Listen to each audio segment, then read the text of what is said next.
Bab 171. Aku tidak takut mati. Aku tidak takut mati. Sikap Chang Xiao tetap sedingin biasanya, tatapan tajamnya tertuju pada Liu Changjun saat ia mengajukan pertanyaan yang tampaknya sederhana. Kau tidak tahu, ya? Apa maksudnya? Meskipun suaranya tenang dan acuh tak acuh, suara itu membuat Liu Changjun merinding. Dinginnya nada kata-kata itu terasa seperti ancaman yang nyata, membekukannya hingga ke inti. Beban harapan Chang Xiao sangat membebani dirinya, dan dia tahu bahwa jawaban yang salah dapat menyebabkan siksaan yang tak terkatakan. Karena terburu-buru memberikan penjelasan yang mungkin bisa menenangkan penculiknya, Liu Changjun dengan gugup tergagap, aku benar-benar tidak tahu. Kita semua melihat hadiah pembunuhan itu. Itu saja. Kita membunuh demi uang. Kita tidak mungkin menolak sejumlah uang yang sangat besar itu. Sebagai seorang pembunuh bayaran berpengalaman dan bereputasi tinggi, Liu Changjun selalu mempertahankan tekad yang teguh dalam menghadapi hidup dan mati. Dia tidak peduli dengan hidupnya sendiri atau hidup targetnya. Namun, berdiri di hadapan Chang Xiao, rasa takut yang mendalam mencengkeramnya, sebuah sensasi asing yang muncul dari lubuk hatinya. Sangat jelas, Liu Changjun merasa bahwa kematian yang cepat dan tanpa rasa sakit akan menjadi keberuntungan yang luar biasa. Chang Xiao, dengan tetap mempertahankan aura otoritasnya, merenung sejenak sebelum kembali berbicara kepada Liu Changjun, hadiah pembunuhan. Namamu Liu Changjun, benar? Liu Changjun dengan enggan menjawab, ya. Chang Xiao melanjutkan, tanpa terpengaruh oleh penghinaan Liu Changjun, pembunuh peringkat ke-49 dalam daftar negeri Hanyang, yang dikenal sebagai pembunuh instan, Liu Changjun. Rasa malu yang mendalam menyelimuti pipi Liu Changjun. Sebelumnya, ia sangat bangga dengan gelar dan pangkatnya, tetapi kini keadaan telah mengubahnya menjadi simbol aib yang mendalam. Ia mendapati dirinya sebagai tawanan, dan rasa malunya begitu besar. Saat Chang Xiao mondar-mandir dengan penuh perhitungan di sekitar ruangan, tatapannya tak pernah lepas dari Liu Changjun. Ia memberikan ultimatum kepada sang pembunuh bayaran, disampaikan dengan tekad yang teguh, Liu Changjun, kau punya dua pilihan. Pertama, kau ikuti perintahku. Kedua, kau mati. Dua pilihan, sekarang pilihlah. Tanpa ragu sedikit pun, Liu Changjun menyatakan, aku akan mengikutimu. Dalam kesegeraan jawabannya, kedua pria itu terkejut, dan kekaguman mereka berdua sangat terasa. Chang Xiao tidak menyangka bahwa seorang pembunuh bayaran yang terkenal karena kesombongan dan keangkuhannya akan begitu mudah menyatakan kesetiaannya. Tidak ada kata-kata persuasif atau bujukan yang ditawarkan, tidak ada janji untuk menjadi raja pembunuh bayaran. Itu adalah persetujuan instan, penerimaan cepat yang membuatnya bingung. Liu Changjun pun terkejut dan terbelalak, berusaha memahami betapa cepatnya ia menjawab. Kata, ya, itu begitu saja keluar dari bibirnya tanpa berpikir. Setelah itu, keterkejutannya atas kesiapannya sendiri untuk patuh membuatnya merenung, astaga. Mengapa aku menjawab begitu cepat? Ini membingungkan. Bagaimana mungkin aku setuju begitu cepat? Aku tidak mengerti. Apa yang membuatku menjawab tanpa ragu-ragu? Setelah dengan cepat menyetujui lamaran Chang Xiao, Liu Changjun merenungkan implikasi dari keputusannya. Kegelisahan batinnya terlihat jelas, ekspresinya dipenuhi berbagai macam emosi. Chang Xiao, menyadari kecepatan persetujuan Liu Changjun, memutuskan untuk membahas masalah mendesak yang ada. Dia mengeluarkan sebuah manik dan mengulurkannya ke arah mantan pembunuh bayaran itu. Kata-katanya diwarnai sedikit skeptisisme, pertama-tama, kau harus menerima manik dan ini. Kau memang telah berjanji, tetapi kepercayaan adalah barang langka. Meskipun mungkin ada tindakan tertentu yang dapat kita abaikan di masa depan, tindakan itu diperlukan saat ini. Liu Changjun memandang manik-manik dan itu dengan campuran rasa takut dan pertimbangan. Dia memahami beratnya menerima hadiah ini, itu akan melambangkan transisinya dari seorang pembunuh bayaran independen menjadi bawahan yang patuh, terikat oleh rasa kewajiban dan loyalitas. Pergulatan batin berkecamuk di dalam dirinya saat dia mempertimbangkan biaya dan manfaatnya. Pergulatan batinnya terlihat jelas, keringat mulai menetes di dahinya, dan wajahnya meringis seolah terserang penyakit. Setelah perdebatan batin yang panjang, ia mengajukan pertanyaan yang penuh keputusasaan, bisakah saya menolak tawaran ini? Suaranya terdengar memohon, sangat berbeda dari sikap garang dan tegas yang pernah ia tunjukkan. Keadaan telah mereduksinya ke kondisi rentan dan bergantung yang tidak pernah ia bayangkan akan dialaminya. Chang Xiao, dengan tetap mempertahankan sikap tenangnya, menjawab pertanyaan Liu Changjun dengan tegas, tidak. Setelah mendengar jawaban yang tegas itu, Liu Changjun menarik napas dalam-dalam dan memejamkan mata sejenak. Beban keputusannya menekan dirinya dengan sangat berat. Sambil mendesah, dia dengan enggan mengakui, baiklah. Maka, Liu Changjun berangkat, dipercayakan dengan jimat giok milik Chang Xiao dan sebuah misi untuk mencari Aula Lingbao. Ia harus menyampaikan pesan bahwa mereka sedang dalam proses membentuk kelompok pembunuh, suatu upaya yang tidak hanya dibicarakan tetapi juga dilakukan secara aktif. Dalam pandangan Chang Xiao, Liu Changjun, meskipun bukan kandidat yang sempurna, mewakili anugerah yang tak terduga. Pilihan ideal tentu saja adalah Ning Biluo, tetapi pembunuh bayaran yang bangga dan mandiri itu tidak akan pernah tunduk pada orang lain. Saat Liu Changjun bersiap untuk pergi, ia berhenti di dekat jendela, pandangannya beralih kembali ke arah Chang Xiao. Dengan suara yang mengandung nada menantang dan sedikit kerentanan, ia berkata, "Aku mungkin setuju dengan cepat, tetapi itu tidak berarti aku takut mati." Chang Xiao membalas tatapannya dengan senyum penuh arti, menegaskan, "Aku mengerti. Aku tahu." Anggukan dari Liu Changjun menandakan pemahaman tanpa kata. Ia mempertimbangkan untuk berbagi lebih banyak, tetapi akhirnya menahan diri, menghilang melalui jendela seperti sosok bayangan yang menyatu dengan malam yang gelap. Tidak takut mati. Bibir Song Jue melengkung membentuk seringai sinis. Itu cukup menggelikan. Namun, Chang Xiao memandang situasi itu dengan keseriusan yang tak tergoyahkan. "Aku bisa merasakannya. Dia benar-benar tidak takut mati," katanya dengan yakin. Ia melanjutkan, dengan nada yang penuh keseriusan, dia memiliki semangat yang teguh, anugerah yang luar biasa, meskipun dia mungkin belum menyadari sepenuhnya potensi yang dimilikinya.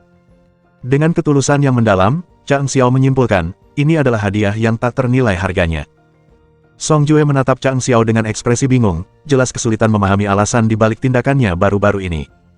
"Baiklah, kurasa itu mengakhiri kesulitan kita saat ini," kata Chang Xiao dengan nada rendah hati. "Fokus kita sekarang harus beralih ke pengembangan kekuatan kita yang sedang berkembang." Song Jue tak kuasa menahan keheranannya atas kepercayaan Chang Xiao yang tampaknya tanpa dasar kepada Liu Changjun. Mantan pembunuh bayaran itu telah menunjukkan tekad yang tak kenal lelah dan komitmen yang teguh pada tujuannya, sifat-sifat yang biasanya tidak diasosiasikan dengan seseorang yang bersedia tunduk pada perintah orang lain. Ketidakpercayaan Song Jue sangat terasa saat dia bertanya, "Kau akan membiarkannya begitu saja? Apakah kau benar-benar mempercayainya, hanya karena manik-manik itu?" Jelas terlihat bahwa tekad Liu Changjun untuk mencapai ambisinya bukanlah pura-pura. Jika dia memilih untuk bunuh diri secara diam-diam, upaya Chang Xiao akan sia-sia. Chang Xiao, yang tidak terpengaruh oleh skeptisisme Song Jue, menguraikan perspektifnya. Kematian adalah pilihan tersulit yang dapat dibuat seseorang. Ini lebih dari sekadar ungkapan klise. Ketika seseorang mengalami ambang kematian dan selamat, keinginan untuk hidup tumbuh jauh lebih kuat. Dia mengangguk sambil berpikir dan melanjutkan, "Saat ini saya tidak bisa sepenuhnya mempercayainya. Namun, saya yakin bahwa dalam waktu tidak lebih dari setengah tahun, bahkan jika saya memintanya untuk pergi atas kemauannya sendiri, dia tidak akan mau." Song Jue tetap tidak percaya.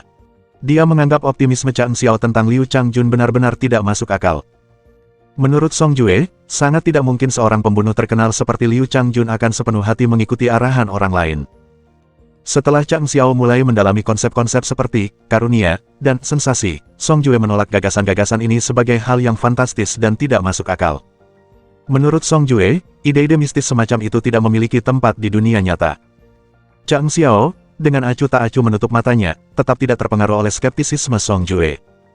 Baginya, Liu Changjun hanyalah pion yang nasibnya bergantung pada pilihan mantan pembunuh bayaran itu sendiri. Saat merenungkan potensi Liu Changjun untuk menjadi anggota tim yang setia dan cakap, Chang Xiao melihat peluang untuk membentuknya menjadi seorang pembunuh bayaran yang tangguh di alam King Yun. Penilaiannya terhadap situasi tersebut jelas, kesetiaan Liu Changjun bergantung pada tindakannya sendiri. Namun, ada masalah lain yang membebani pikiran Chang Xiao, risiko pengkhianatan. Dengan sedikit rasa sinis dalam pikirannya, Chang Xiao menyimpulkan bahwa Liu Changjun tidak mungkin mengkhianatinya dalam situasi sulit yang dihadapinya saat ini. Dia membiarkan tawa sinis keluar dalam hati saat dia merenungkan posisi Liu Changjun. Sebelum Song Jue pergi, ia tak kuasa menahan diri untuk bertanya. "Mengapa Aula Lingbao?" Chang Xiao tidak mengatur agar Liu Changjun mengunjungi Aula Lingbao tanpa sepengetahuan Song Jue. Sebaliknya, ia memilih transparansi, meskipun dengan sedikit kerahasiaan. Menoleh ke arah Song Jue, Chang Xiao tersenyum tipis sambil berbisik, "Paman Song, aku tidak bermaksud menipumu, tetapi sekarang bukanlah waktu yang tepat untuk mengungkapkan semuanya. Cepat atau lambat, kau akan mengetahui cerita lengkapnya. Untuk saat ini, aku meminta agar kau merahasiakan ini. Ini mungkin akan menjadi jalan terakhir kita dan sumber dukungan kita yang paling ampuh." Song Jue, meskipun bingung, tetap diam. Dia hanya mengangguk sebelum pergi. Di dalam Aula Lingbao, Wan Zhenghao mengamati Liu Changjun dengan campuran rasa ragu dan penasaran. Ia tak pernah menyangka Raja Feng akan dengan cepat melenyapkan seorang pembunuh bayaran, terutama yang begitu terkenal. Kecepatan perkembangan ini membuatnya terkejut. Wan Zhenghao berdeham, memecah keheningan yang menyelimuti ruangan. "Apa tujuanmu di sini?" tanyanya, pandangannya tertuju pada sosok besar di hadapannya. Liu Changjun, seorang pembunuh bayaran berpengalaman dari negeri Hanyang, merasa sedikit kewalahan melihat kehadiran Wan Zhenghao yang mengesankan dan tumpukan tubuh besar dan kekar yang mendominasi ruangan. Baginya, itu adalah pertemuan yang tak terduga. Ia menjawab, sedikit terkejut, saya diarahkan ke tempat ini oleh seseorang. Ini token yang dia berikan, beserta instruksi agar Anda dapat membuat pengaturan yang sesuai. Pandangannya tanpa sadar kembali tertuju pada sosok gemuk di depannya, dalam hati ia takjub akan ukuran tubuh pria itu yang luar biasa. Wan Zhenghao, sosok penuh teka-teki yang memimpin Aula Lingbao, memancarkan aura misteri yang membuat banyak orang penasaran. Liu Changjun, meskipun berstatus sebagai pembunuh bayaran terkenal, tahu bahwa posisinya relatif goyah di hadapan Wan Zhenghao. Hanya berkat token giok dari Raja Feng lah ia bisa berada dalam posisi ini. Apakah orang ini Feng Monarch? Tanya Wan Zhenghao, rasa ingin tahunya tergelitik. Yang kutahu hanyalah token giok ini, jawab Liu Changjun, memilih untuk tidak mengungkapkan identitas asli Chang Xiao. Hidup dan prospek masa depannya terkait erat dengan Chang Xiao, sehingga rahasia itu menjadi pengamanan yang sangat penting. Bab 172. Qi Ungu turun. Qi Ungu turun. Seperti yang telah dikatakan Chang Xiao, memilih untuk mengakhiri hidup sendiri secara sukarela adalah keputusan yang sangat besar, dan rasa takut akan kematian bisa menjadi lebih mencekam setelah percobaan yang gagal. Kenangan akan senyum misterius Chang Xiao terus membuat bulu kuduk Liu Changjun merinding. Namun, Liu Changjun jauh dari seorang pengecut. Dalam momen pencerahan, ia menyadari bahwa ini bisa menjadi titik balik dalam takdirnya. Ia memahami bahwa dengan tunduk pada kehendak Chang Xiao, ia mungkin akan mendapatkan masa depan yang lebih cerah, sebuah pemikiran yang muncul dari nalurinya dan bukan dari penalaran yang terencana. Tanpa ragu-ragu, Liu Changjun dengan sepenuh hati menerima tawaran Chang Xiao. Penilaian Chang Xiao terhadap situasi tersebut sangat cerdas. Namun, Liu Changjun tetap tidak menyadari keberuntungan dan insting mendalam yang membimbing keputusannya. Baginya, itu adalah langkah menuju hal yang tidak diketahui, sebuah pertaruhan dengan takdir. Baiklah, saya akan melanjutkan dengan pengaturan yang diperlukan. Wan Zhenghao mengalah, mengakui wewenang Liu Changjun yang diberikan melalui token tersebut. Kemudian dia mulai menguraikan detail rumit dari rencana besar Feng Monarch. Bagi Wan Zhenghao, berbincang akrab dengan seorang pembunuh bayaran adalah pengalaman baru. Sebelumnya, para pembunuh bayaran selalu termasuk di antara tokoh-tokoh yang paling ia takuti. Meskipun ia dikenal karena kompetensinya dan aura misteriusnya, bayang-bayang kematian yang mengintai selalu berhasil membangkitkan rasa takut naluriah dalam dirinya. Ini adalah paradoks yang aneh, sosok yang kuat dan penuh teka-teki itu merasakan teror yang nyata ketika berhadapan dengan seorang pembunuh bayaran, meskipun ia tidak terlalu menghormati mereka. Dalam benaknya, ia tidak melihat alasan untuk menghormati individu-individu ini, seringkali menganggap mereka sebagai sampah rendahan. Meskipun demikian, rasa takut yang nyata masih menggerogotinya. Setelah akhirnya menyelesaikan penjelasan panjang lebar tentang rencana besar Feng Monarch, Wan Zhenghao tampaknya menyadari bahwa visi rumit yang digambarkan Chang Xiao dalam beberapa kalimat adalah narasi luas yang membutuhkan lebih banyak uraian. Liu Changjun takjub mendengar apa yang baru saja ia dengar. Ia bertanya, dengan suara yang sedikit tidak percaya, kau berniat menguasai dunia pembunuhan. Wan Zhenghao, mungkin karena tidak sepenuhnya memahami betapa seriusnya transformasi yang akan terjadi, gagal menghargai bobot pertanyaan Liu Changjun. Namun, sebagai seorang pembunuh bayaran terkenal di dunia persilatan, Liu Changjun menyadari implikasi besar dari usaha mereka. Dengan sumber daya dan kekayaan yang begitu besar yang disalurkan ke dunia pembunuhan, organisasi mereka berpotensi untuk mengguncang seluruh hierarki. Setiap pembunuh bayaran, terlepas dari asal atau reputasinya, pasti akan menjadi bagian dari asosiasi pembunuhan rahasia ini. Implikasinya sangat besar dan, bagi Liu Changjun, sangat mendebarkan. Ia takjub dengan berbagai kemungkinan yang ada. Ini bisa menjadi usaha yang luar biasa, pikirnya, dan tampaknya sangat mungkin. Aku mungkin tidak banyak tahu tentang Chang Xiao yang misterius, tetapi berdiri di hadapan pemimpin Lingbao Hall yang penuh teka-teki, aku melihat potensi kebesaran. Dengan dukungan finansial yang sangat besar dari Lingbao Hall dan perlindungannya sebagai sebuah lembaga, hanya masalah waktu sebelum asosiasi ini mendominasi dunia. Dengan rencana berani yang disusun oleh Chang Xiao, pikiran Liu Changjun dipenuhi dengan antisipasi dan ambisi. Dia menikmati gagasan bahwa dia akan menjadi salah satu pelopor organisasi rahasia ini, seorang pendiri yang namanya akan bergema di sepanjang sejarah dunia pembunuhan, sebuah legenda yang ditakdirkan untuk menjadi mitos abadi. Kegembiraannya meluap saat ia merenungkan, Dewan Hidup dan Mati, nama organisasi yang penuh teka-teki itu, dan tujuannya yang luar biasa untuk melampaui House of Chaotic Stones yang tangguh. Misi ini memberinya rasa tujuan yang luar biasa, sebuah kesempatan langka untuk mencapai hal yang tak terbayangkan. Liu Changjun takjub dengan keberanian tujuan mereka. Siapa lagi yang berani menetapkan target untuk melampaui House of Chaotic Storms yang perkasa, salah satu entitas terkuat di wilayah mereka. Risiko besar itu justru semakin memicu tekadnya, karena ia tahu bahwa bahaya besar akan membawa imbalan yang lebih besar lagi. Ia mendambakan kemenangan, sepenuhnya menyadari bahwa pemenang akan berhak atas tahta sementara yang kalah akan selamanya dianggap sebagai pencuri. Karena aspirasi bersama yang mengikat mereka, diskusi kelompok tersebut semakin bersemangat.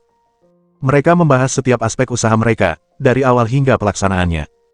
Topik yang dibahas beragam, mulai dari strategi keuangan hingga menyembunyikan identitas mereka, struktur harga, taktik pemasaran, dan membangun reputasi mereka di dunia bawah. Yang membuat Wan Zhenghao, pemimpin terhormat Aula Lingbao, kebingungan adalah sifat Liu Changjun, sang pembunuh bayaran yang biasanya pendiam, yang ternyata sangat banyak bicara. Ia takjub dengan kecerobohan Liu Changjun yang tak henti-hentinya dan tak bisa menahan diri untuk membandingkannya dengan sikapnya sendiri yang relatif terkendali. Itu adalah kontras yang mencolok dengan citra yang selama ini ia miliki tentang pembunuh bayaran berhati dingin itu. Kembali ke kediaman klan Chang Xiao, yang berperan sebagai pasien yang sakit saat kepergian Liu Changjun, tetap tenggelam dalam pikirannya. Terisolasi di ruang tanpa batas, ia dengan penuh semangat menantikan untuk menjelajahi perubahan yang telah terjadi di dalam dirinya. Kedatangan cahaya bulan ungu akhirnya mendorong Ki ungu yang terbit dari timur miliknya ke tingkat kedua. Saat ia memasuki ruang angkasa, ia segera merasakan transformasi yang mendalam. Suasana dipenuhi energi ungu yang pekat, membuatnya sulit untuk membedakan bahkan sosoknya sendiri. Udara terasa tebal dengan pusaran energi ungu, menyebabkan dia batuk sebentar saat menghirup udara. Meskipun tubuhnya awalnya kesulitan menyesuaikan diri dengan intensitas yang baru ditemukan, Chang Xiao tak kuasa menikmati pengalaman mewah ini. Di sela-sela batuknya, ia merenung, aku tidak boleh terbiasa dengan makanan hambar itu. Sekarang, aku bisa merasakan nutrisi yang begitu lezat, namun tubuhku kesulitan beradaptasi. Ini adalah upaya yang menantang. Saat ia menjelajahi 9 ruang, ia mengamati bahwa ruang kayu telah berkembang dan kini dipenuhi dengan vitalitas yang bersemangat.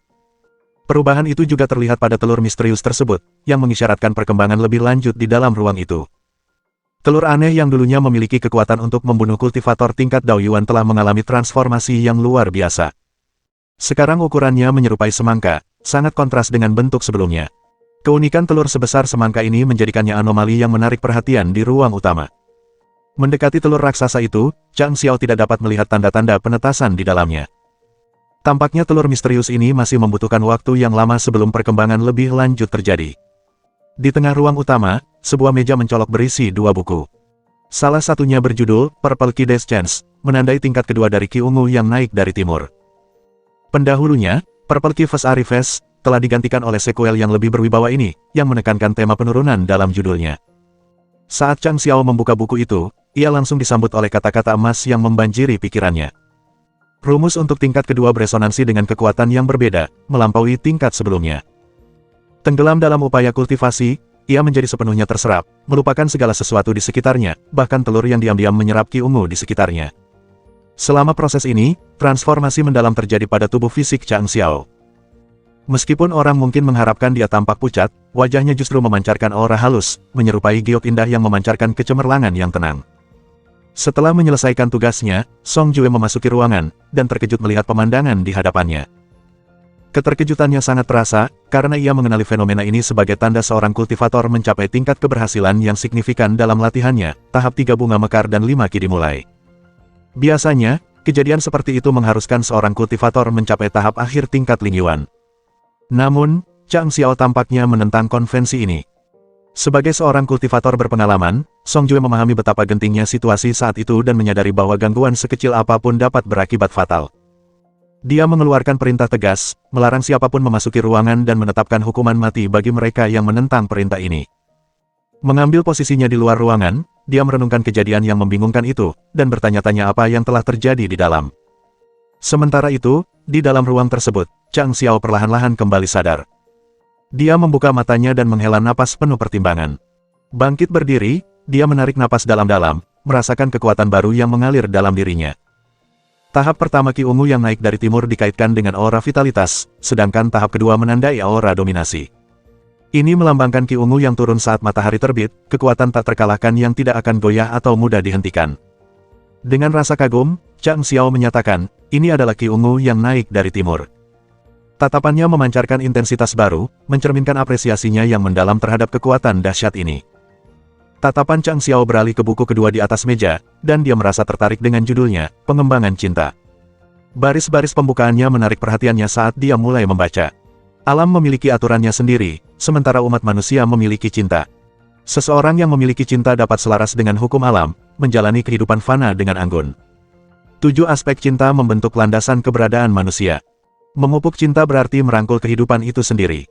Saat Chang Xiao merenungkan kata-kata ini, ia merasakan perasaan pemahaman sekaligus ketidakpastian menyelimutinya.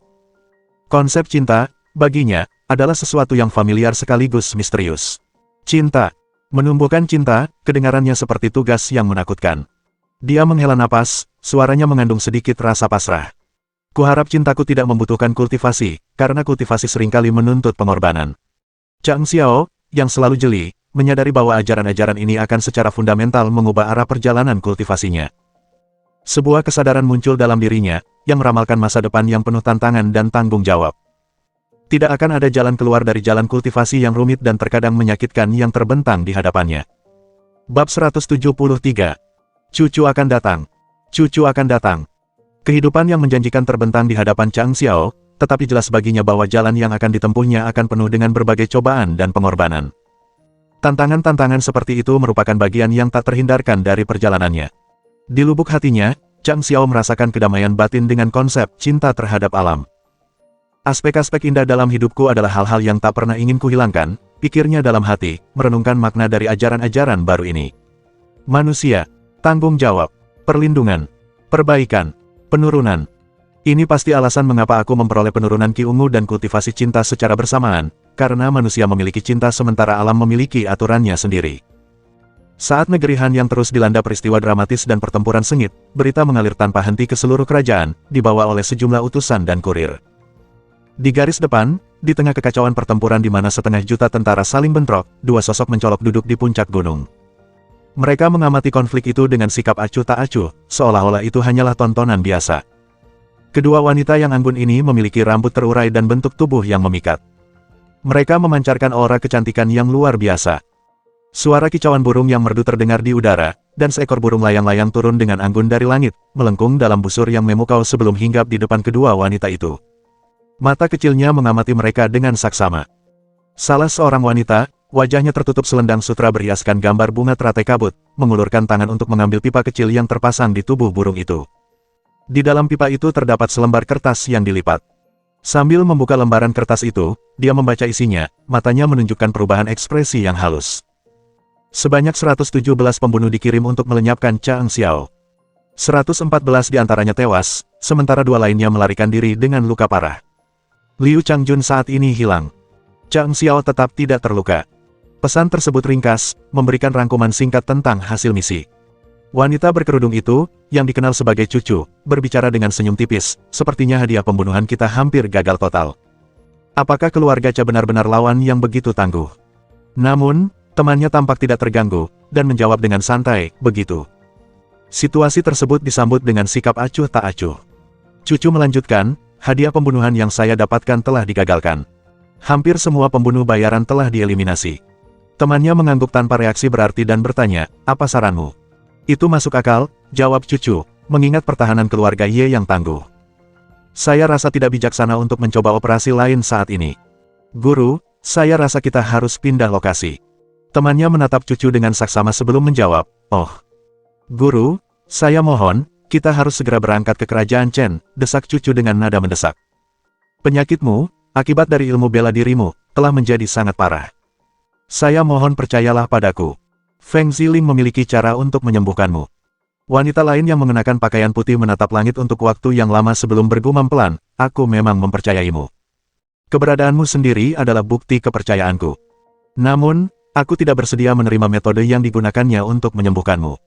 Aku lebih memilih menghadapi kematian daripada membiarkan sentuhan seorang pria pada tubuhku. Saat kata-kata itu keluar dari bibirnya, wajah Wen Ren cucu memerah padam, dan dia tergagap, Tuan, tolong jangan biarkan rasa malu menghalangi kesempatan Anda untuk bertahan hidup. Anda, dia tidak mampu menyelesaikan kalimatnya, karena begitu diliputi rasa malu atas hal tersebut. Lagi pula, dia sendiri baru-baru ini merasakan sentuhan pria itu. Guru, jika Anda tidak ingin pergi, maka aku. Wen Ren cucu menggertakkan giginya, kata-katanya bergetar. maka aku akan disentuh oleh seorang pria tanpa alasan. Aku. Saat ia mengenang hari ketika sebuah tangan hangat dengan lembut menyentuh perutnya, membangkitkan sensasi kehangatan dan kelembutan, ia tak kuasa menahan diri untuk tidak tersipu lebih merah. Tuan, terlepas dari keraguan Anda harus mempertimbangkan untuk pergi dan mencobanya, lanjutnya, suaranya tegas. Mungkin ada alternatif lain. Jika Anda benar-benar merasa jijik. Dia mengertakkan giginya. Kita bisa mencari pilihan lain. Pasti ada cara lain. Wanita berbaju putih itu mengerutkan kening, keheningannya berlangsung cukup lama sebelum akhirnya ia menghela napas. Ia mengangkat kepalanya untuk menatap tatapan serius muridnya, hatinya melunak. Cucu, aku mengerti kekhawatiranmu, katanya lembut, wajahnya sendiri tersembunyi di balik sutra putih. Ia tampak jelas gelisah. Baiklah, aku akan menemanimu. Kata-katanya menyampaikan rasa enggan. Meskipun tidak ada yang bisa membantuku, aku tetap bisa pergi dan menyelesaikan beberapa masalah untukmu. Wajah Wenren Cucu memucat. Guru, bagaimana Anda bisa memiliki pikiran seperti itu? Tujuan utama kita setelah sampai di kerajaan Chen adalah mencari obat untuk penyakit Anda. Aku menghargai kepedulianmu yang tulus, jawab wanita berbaju putih itu, tangannya dengan lembut mengulurkan tangan untuk mengacak-acak rambut Wenren Cucu. Ia berbicara pelan, itulah mengapa aku ingin melakukan sesuatu untukmu. Jika memang tidak ada solusi yang tepat untukku, aku akan mendedikasikan setiap saat dari sisa hidupku untuk menaklukkan rintangan di jalanmu dan memenuhi cita-cita ayahmu. Inilah caraku membalas ketulusan di antara kita. Dia tersenyum hangat, matanya dipenuhi kebaikan. Kamu anak yang luar biasa.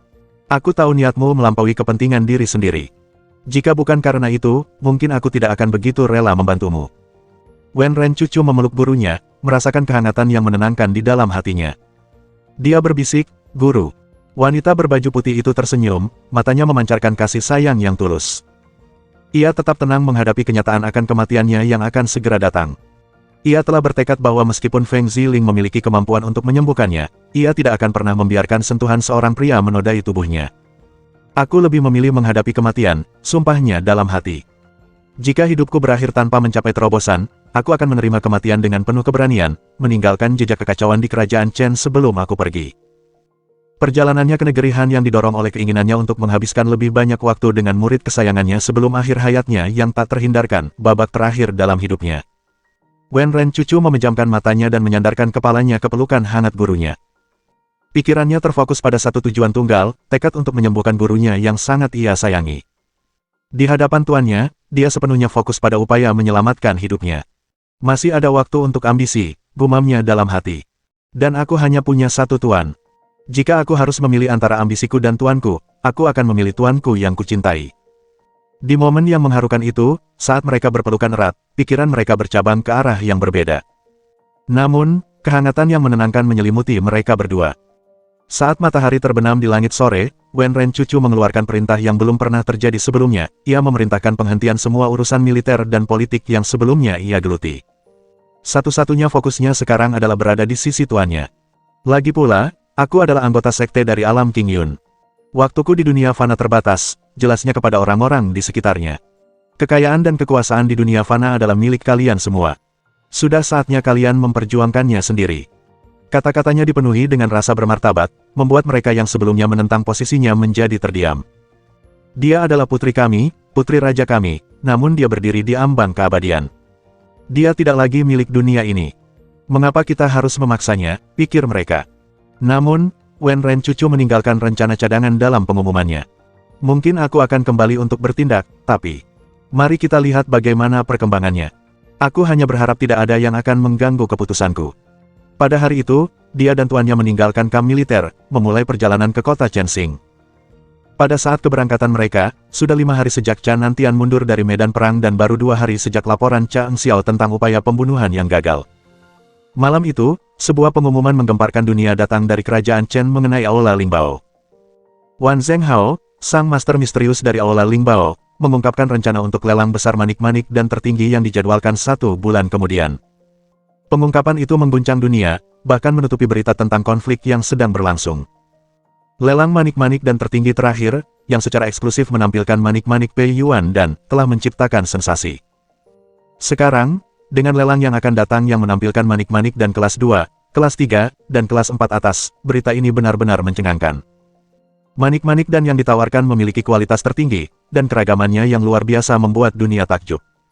Spekulasi pun bermunculan, dari mana mereka bisa mendapatkan manik-manik dan ini.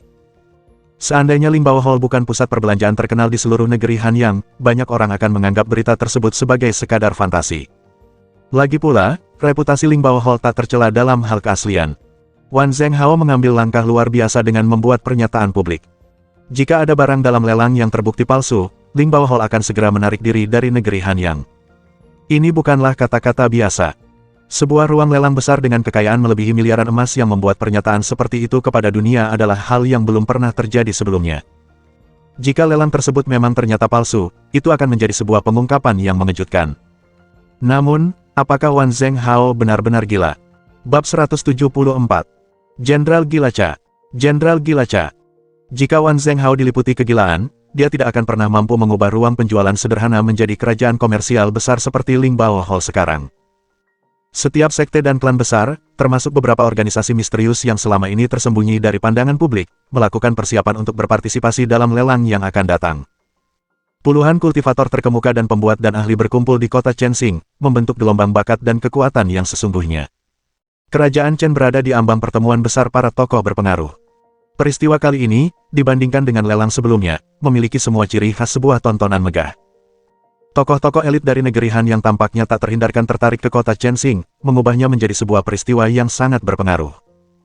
Peristiwa itu terjadi di tengah perang yang sedang berlangsung, sebuah keadaan yang membuat orang berspekulasi tentang motif tersembunyi di balik pertemuan tersebut.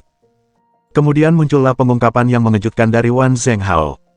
Meskipun keputusan untuk menyelenggarakan acara sebesar itu di tengah perang pada awalnya tampak dipertanyakan, Wan Zhenghao mengungkapkan sebuah perkembangan yang sangat menggembirakan bagi kerajaan Chen.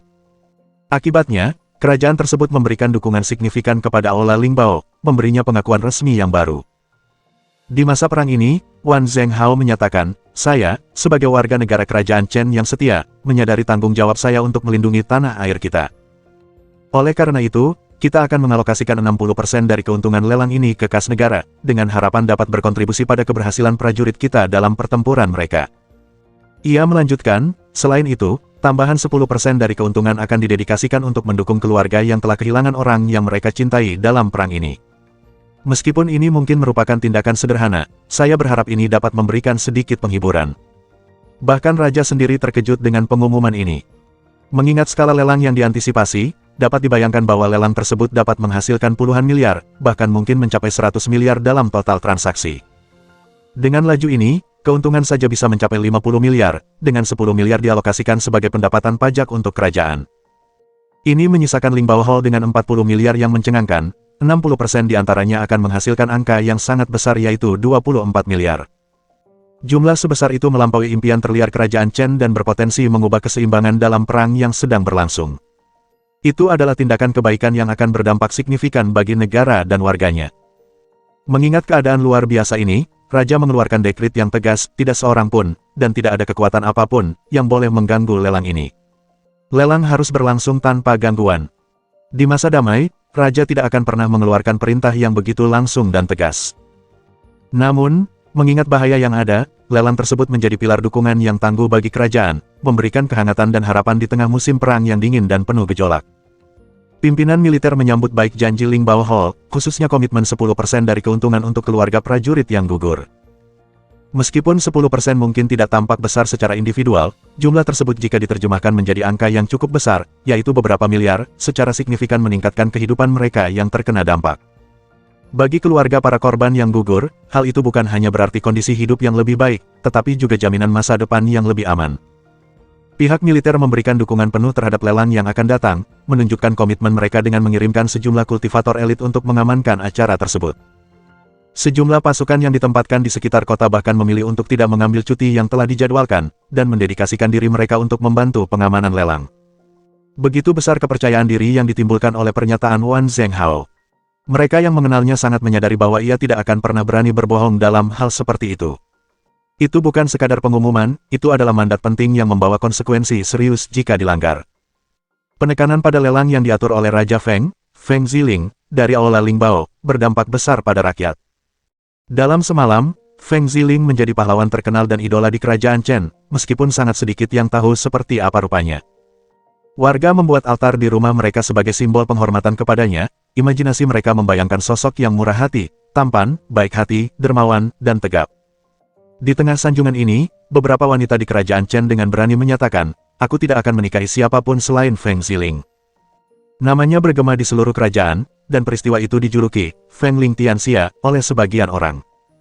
Saat wanita berbaju putih dan Wen Ren Cucu memulai perjalanan mereka ke kerajaan Chen, wanita berbaju putih itu tak kuasa bertanya, Feng Ziling. Apakah dia orang yang dibicarakan semua orang? Mengapa dia begitu populer? Wen Ren Cucu, dengan ekspresi penuh keraguan, menjawab, "Yah, aku tidak menyadari dia adalah raja dari Aula Lingbao. Sejujurnya, aku bahkan tidak tahu ada raja di Aula Lingbao. Aku tidak bisa memastikan." Meskipun secara lahiriah ia menunjukkan keraguan, hatinya tidak menyimpan keraguan sedikitpun. Ia cukup yakin bahwa Feng Ziling memang orang yang dimaksud. Rupanya, dia berhasil menjaga profilnya tetap rendah, tambah Wen Ren Cucu dengan sedikit nada frustrasi.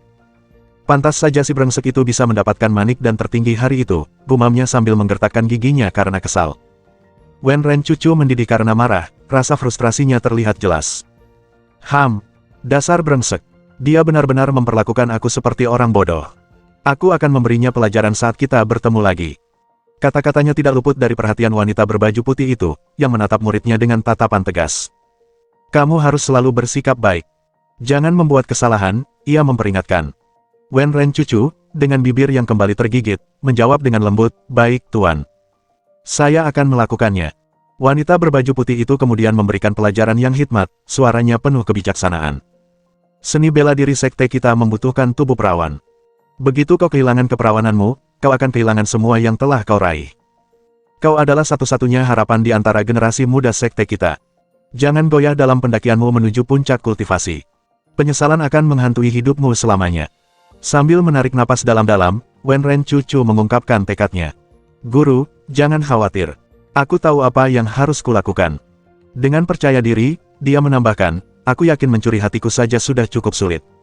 Kemudian dia tertawa kecil dengan riang.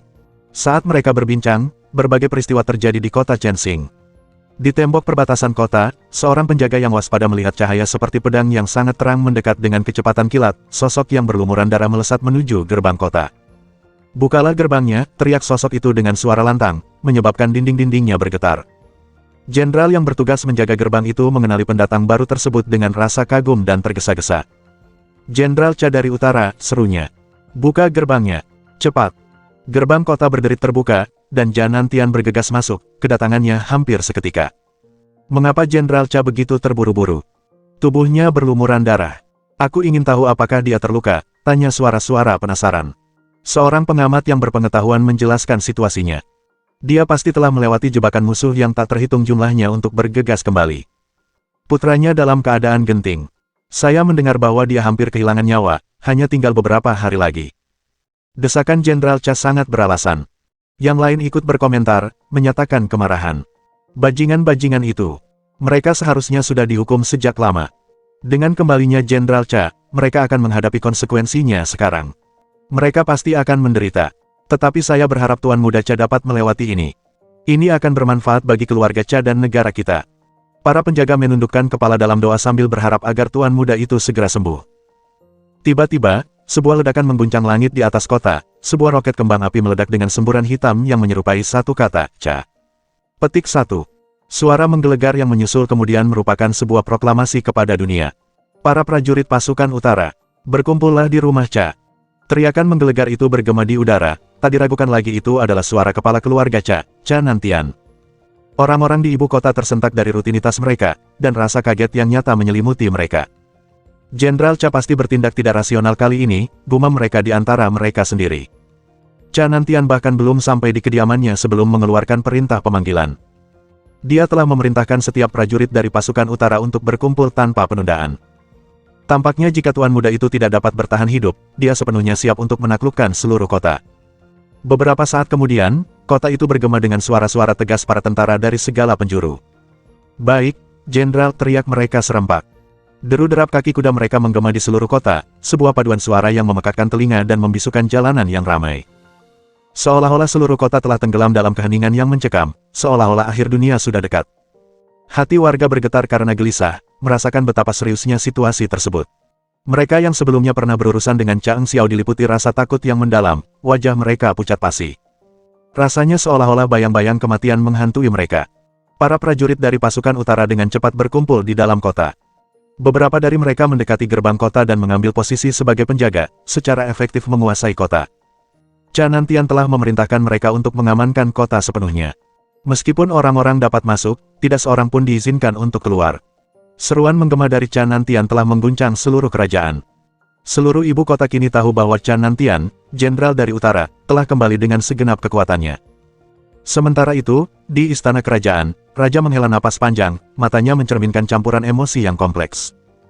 Di istana Putra Mahkota, wajah Putra Mahkota memucat saat mendengar keributan dari udara, menyebabkan seluruh tubuhnya gemetar. Ini adalah pertama kalinya mereka menyaksikan kemarahan Canantian. Bab 175. Pulang. Dan terkejut. Pulang. Dan terkejut. Mata Putra Mahkota membelalak saat ia akhirnya mengerti mengapa ayahnya memperlakukan Canantian sebagai tokoh yang sangat penting di kerajaan mereka. Ia kini telah menyaksikan amarah yang mendidih di balik penampilan Canantian yang biasanya lembut. Dewa Perang, yang dikenal karena kebalnya, telah menunjukkan kekuatannya yang dahsyat begitu tiba di kota. Itu adalah pertunjukan kendali yang hampir mendekati keberanian, demonstrasi otoritas tanpa rasa takut. Pikiran Putra Mahkota berkecamuk saat ia mempertimbangkan implikasi dari pengungkapan ini. Jika Canantian pernah menyimpan ambisi untuk merebut tahta, adakah yang dapat menghalanginya? Bagaimana jika Chang Xiao tidak selamat, dan Canantian yang marah melancarkan serangan ke kota, menghancurkan ibu kota? Bisakah ada yang mencegah bencana seperti itu? Dia tak berani membayangkan konsekuensi jika Canantian mengetahui keterlibatannya dalam potensi kematian Chang Xiao. Sekadar memikirkan hal itu saja sudah membuat bulu kuduknya merinding.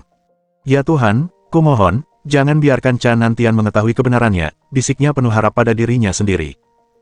Ketakutan akan apa yang mungkin terjadi jika jenderal yang marah itu mengungkap perannya sudah cukup untuk menghantui setiap pikirannya. Untungnya, ia mendapati dirinya aman berada di dalam istananya.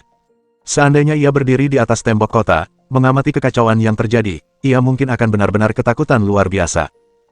Dari posisinya, yang bisa dilihatnya hanyalah gumpalan debu yang bergulir berturut-turut membubung ke langit, bukti adanya kekuatan yang sangat dahsyat yang menerjang kota. Para penjaga darat telah tiba, perjalanan mereka ditandai dengan hilangnya beberapa ribu kuda perang. Mereka dengan gigih mengikuti jejak Canantian, memaksakan diri untuk mencapai kota tepat waktu. Meskipun kelelahan menyelimuti mereka, mata mereka tetap tajam dan penuh tekad. Sementara itu, di dalam rumah Cha, angin puting beliung berkobar, menandai kedatangan sosok Canantian yang gagah. Dahinya yang berkerut tertuju pada plakat bertuliskan, Rumah Jenderal, dan sensasi asing mencengkeramnya. Saat ia bergegas ke sisi putranya, bayangan tentang apa yang mungkin ia temukan membuatnya dipenuhi rasa takut. Ia takut melihat Chang Xiao terbaring di ranjang sakit, menghembuskan napas terakhirnya. Kecemasan itu menggerogotinya, menimbulkan keraguan akan peluang putranya untuk sembuh. Jenderal Cha, Anda telah kembali, sapa sekelompok pria kepadanya, ekspresi mereka dipenuhi senyum palsu yang tidak tulus. Mereka telah menunggu berhari-hari, perwakilan dari keluarga Perdana Menteri Kanan, keluarga Menteri Jiang, dan lainnya. Tuan-tuan mereka, yang dilarang meninggalkan kediaman mereka, telah mengirim mereka sebagai pengganti. Mereka menunggu di luar rumah Cha, mengetahui bahwa masuk ke dalam adalah hal yang hampir mustahil, mengingat permusuhan yang mendalam yang dipendam oleh klan Cha terhadap mereka. Kerutan di dahi Canantian semakin dalam. Apa yang kau inginkan? Tanyanya dengan nada menuntut. Pelayan dari kediaman Perdana Menteri berbicara dengan senyum yang dipaksakan. Perdana Menteri telah dikurung di kediamannya berdasarkan dekret kerajaan. Beliau telah mengutus saya ke sini untuk menerima hukuman apapun yang dianggap pantas oleh Jenderal Cha. Beliau menyatakan bahwa terlepas dari tuntutan Anda, kami akan mematuhinya tanpa protes. Jika Anda menganggap kepatuhan kami tidak cukup, kami bersedia menyerahkan tuan muda kami, Li Chengze, untuk menghadapi hukuman apapun yang Anda anggap pantas. Kami tidak akan mengajukan keberatan sepatah kata pun. Bahkan jika Anda memilih untuk mengakhiri hidupnya, kami akan menganggapnya sebagai nasib yang pantas. Kata-kata pelayan itu bukanlah sekadar sanjungan. Perdana Menteri yang sebenarnya memang telah mengajukan tawaran ini. Sebagai seorang abdi dalam veteran yang telah mengabdi selama beberapa dekade, ia memiliki pemahaman yang cerdas tentang kapan harus mengalah. Ia percaya bahwa Canantian tidak akan sampai membunuh seorang pemuda seperti Li Chengze, karena itu akan mencoreng reputasinya sendiri. Mengorbankan Li Chengze, pewaris muda dan bodoh dari keluarga mereka, tampaknya merupakan konsesi yang masuk akal untuk menyelesaikan masalah tersebut. Para pria lainnya, yang mengamati percakapan pramugara dengan Canantian, perlahan mendekat, ingin menunjukkan sikap damai mereka sendiri. Tiba-tiba, suasana tegang dan gelisah menyelimuti sekitarnya saat Canantian menunjukkan kehadirannya. Keluar dari sini, kalian semua. Suara Canantian tidak memberi ruang untuk negosiasi. Dia mengibaskan lengan bajunya, dan hembusan angin kencang menerjang, membuat lebih dari 40 orang itu terlempar seperti gulma yang tertiup angin. Di antara mereka bukan hanya individu biasa, beberapa adalah kultivator unggul, meskipun tidak ada yang mencapai level Tianyuan. Para kultivator ini telah disuap oleh berbagai keluarga berpengaruh dengan bayaran tinggi untuk melindungi keluarga Cha. Keluarga-keluarga ini telah mengetahui upaya pembunuhan terhadap Chang Xiao dan telah mengirimkan pelindung mereka yang paling cakap untuk memperkuat pertahanan klan Cha. Namun, tidak satu pun dari kultivator ini memiliki kemampuan untuk menahan gerakan lengan baju Canantian. Wajah mereka memucat saat menatap Canantian dengan ketakutan yang luar biasa. Peragaan kekuatannya sungguh menakutkan. Itu adalah kekuatan yang tampaknya melampaui ranah tingkat Tianyuan, membuat mereka takjub dan takut. Jauh dari lokasi kejadian, Guan Zhengwen mengamati dengan cemas. Menyaksikan pertunjukan kekuatan yang luar biasa itu, ia diliputi rasa takut. Ini bukan kekuatan kultivator Tianyuan biasa, Canantian jauh lebih hebat dari yang dikatakan putra mahkota kepadaku, dia sebenarnya adalah kultivator tingkat tinggi, seseorang yang telah melampaui batas dunia ini. Petik 2. Sebuah kesadaran yang mengerikan menyelimutinya, membuatnya sangat menyadari betapa ia telah ditipu oleh putra mahkota. Jika Canantian mengetahui peranku dalam serangan terhadap Chang Xiao, nyawaku akan terancam. Petik 2. Suara Canantian, yang diwarnai dengan nada mencemooh, menembus ketegangan. Saat aku berada di utara, menumpahkan darahku untuk negara, putraku menderita penghinaan di ibu kota. Aku mendengar bahwa keluarga prajuritku diperlakukan tidak adil. Aku bermaksud untuk mengatasi masalah ini setelah kembali dengan kemenangan. Tetapi kalian para bajingan hina telah bertindak terlalu jauh. Kalian berani menyentuh putraku. Jangan bicara tentang Li Chengze. Nyawa seluruh klan kalian tidak lebih berharga daripada nyawa putraku. Ia melanjutkan dengan dingin, aku tidak punya waktu untuk berbasa-basi denganmu. Pergi dari sini dan beritahu tuanmu bahwa aku tidak akan menerima apapun darimu. Jika putraku selamat, aku tetap akan meminta pertanggungjawabanmu atas perbuatanmu. Dan jika putraku meninggal, kau... Canantian menunjuk dengan tegas ke arah mereka masing-masing dan menyatakan, seluruh klan kalian. Aku, Canantian, bersumpah bahwa tidak satu pun anggota, bahkan seekor anjing atau ayam di rumah kalian, akan luput dari hukuman. Perintahnya membuat puluhan pria itu bergegas pergi, kepala mereka tertunduk malu. Bahkan para kultivator di antara mereka gemetar, aura kematian yang nyata di sekitar Canantian telah menanamkan rasa takut ke dalam jiwa mereka. Keempat penjaga yang berjaga di pintu berlutut serempak. Bagaimana kabar Xiao Xiao? Canantian menarik napas dalam-dalam, berusaha menenangkan diri. Tuan muda, dia. Keempat pengawal darah itu bersujud dan mengaku, kami telah gagal dalam tugas kami untuk melindunginya. Bangunlah. Canantian menghela napas, amarahnya sedikit mereda. Situasinya, meskipun mengerikan, bukanlah hasil terburuk yang mungkin terjadi.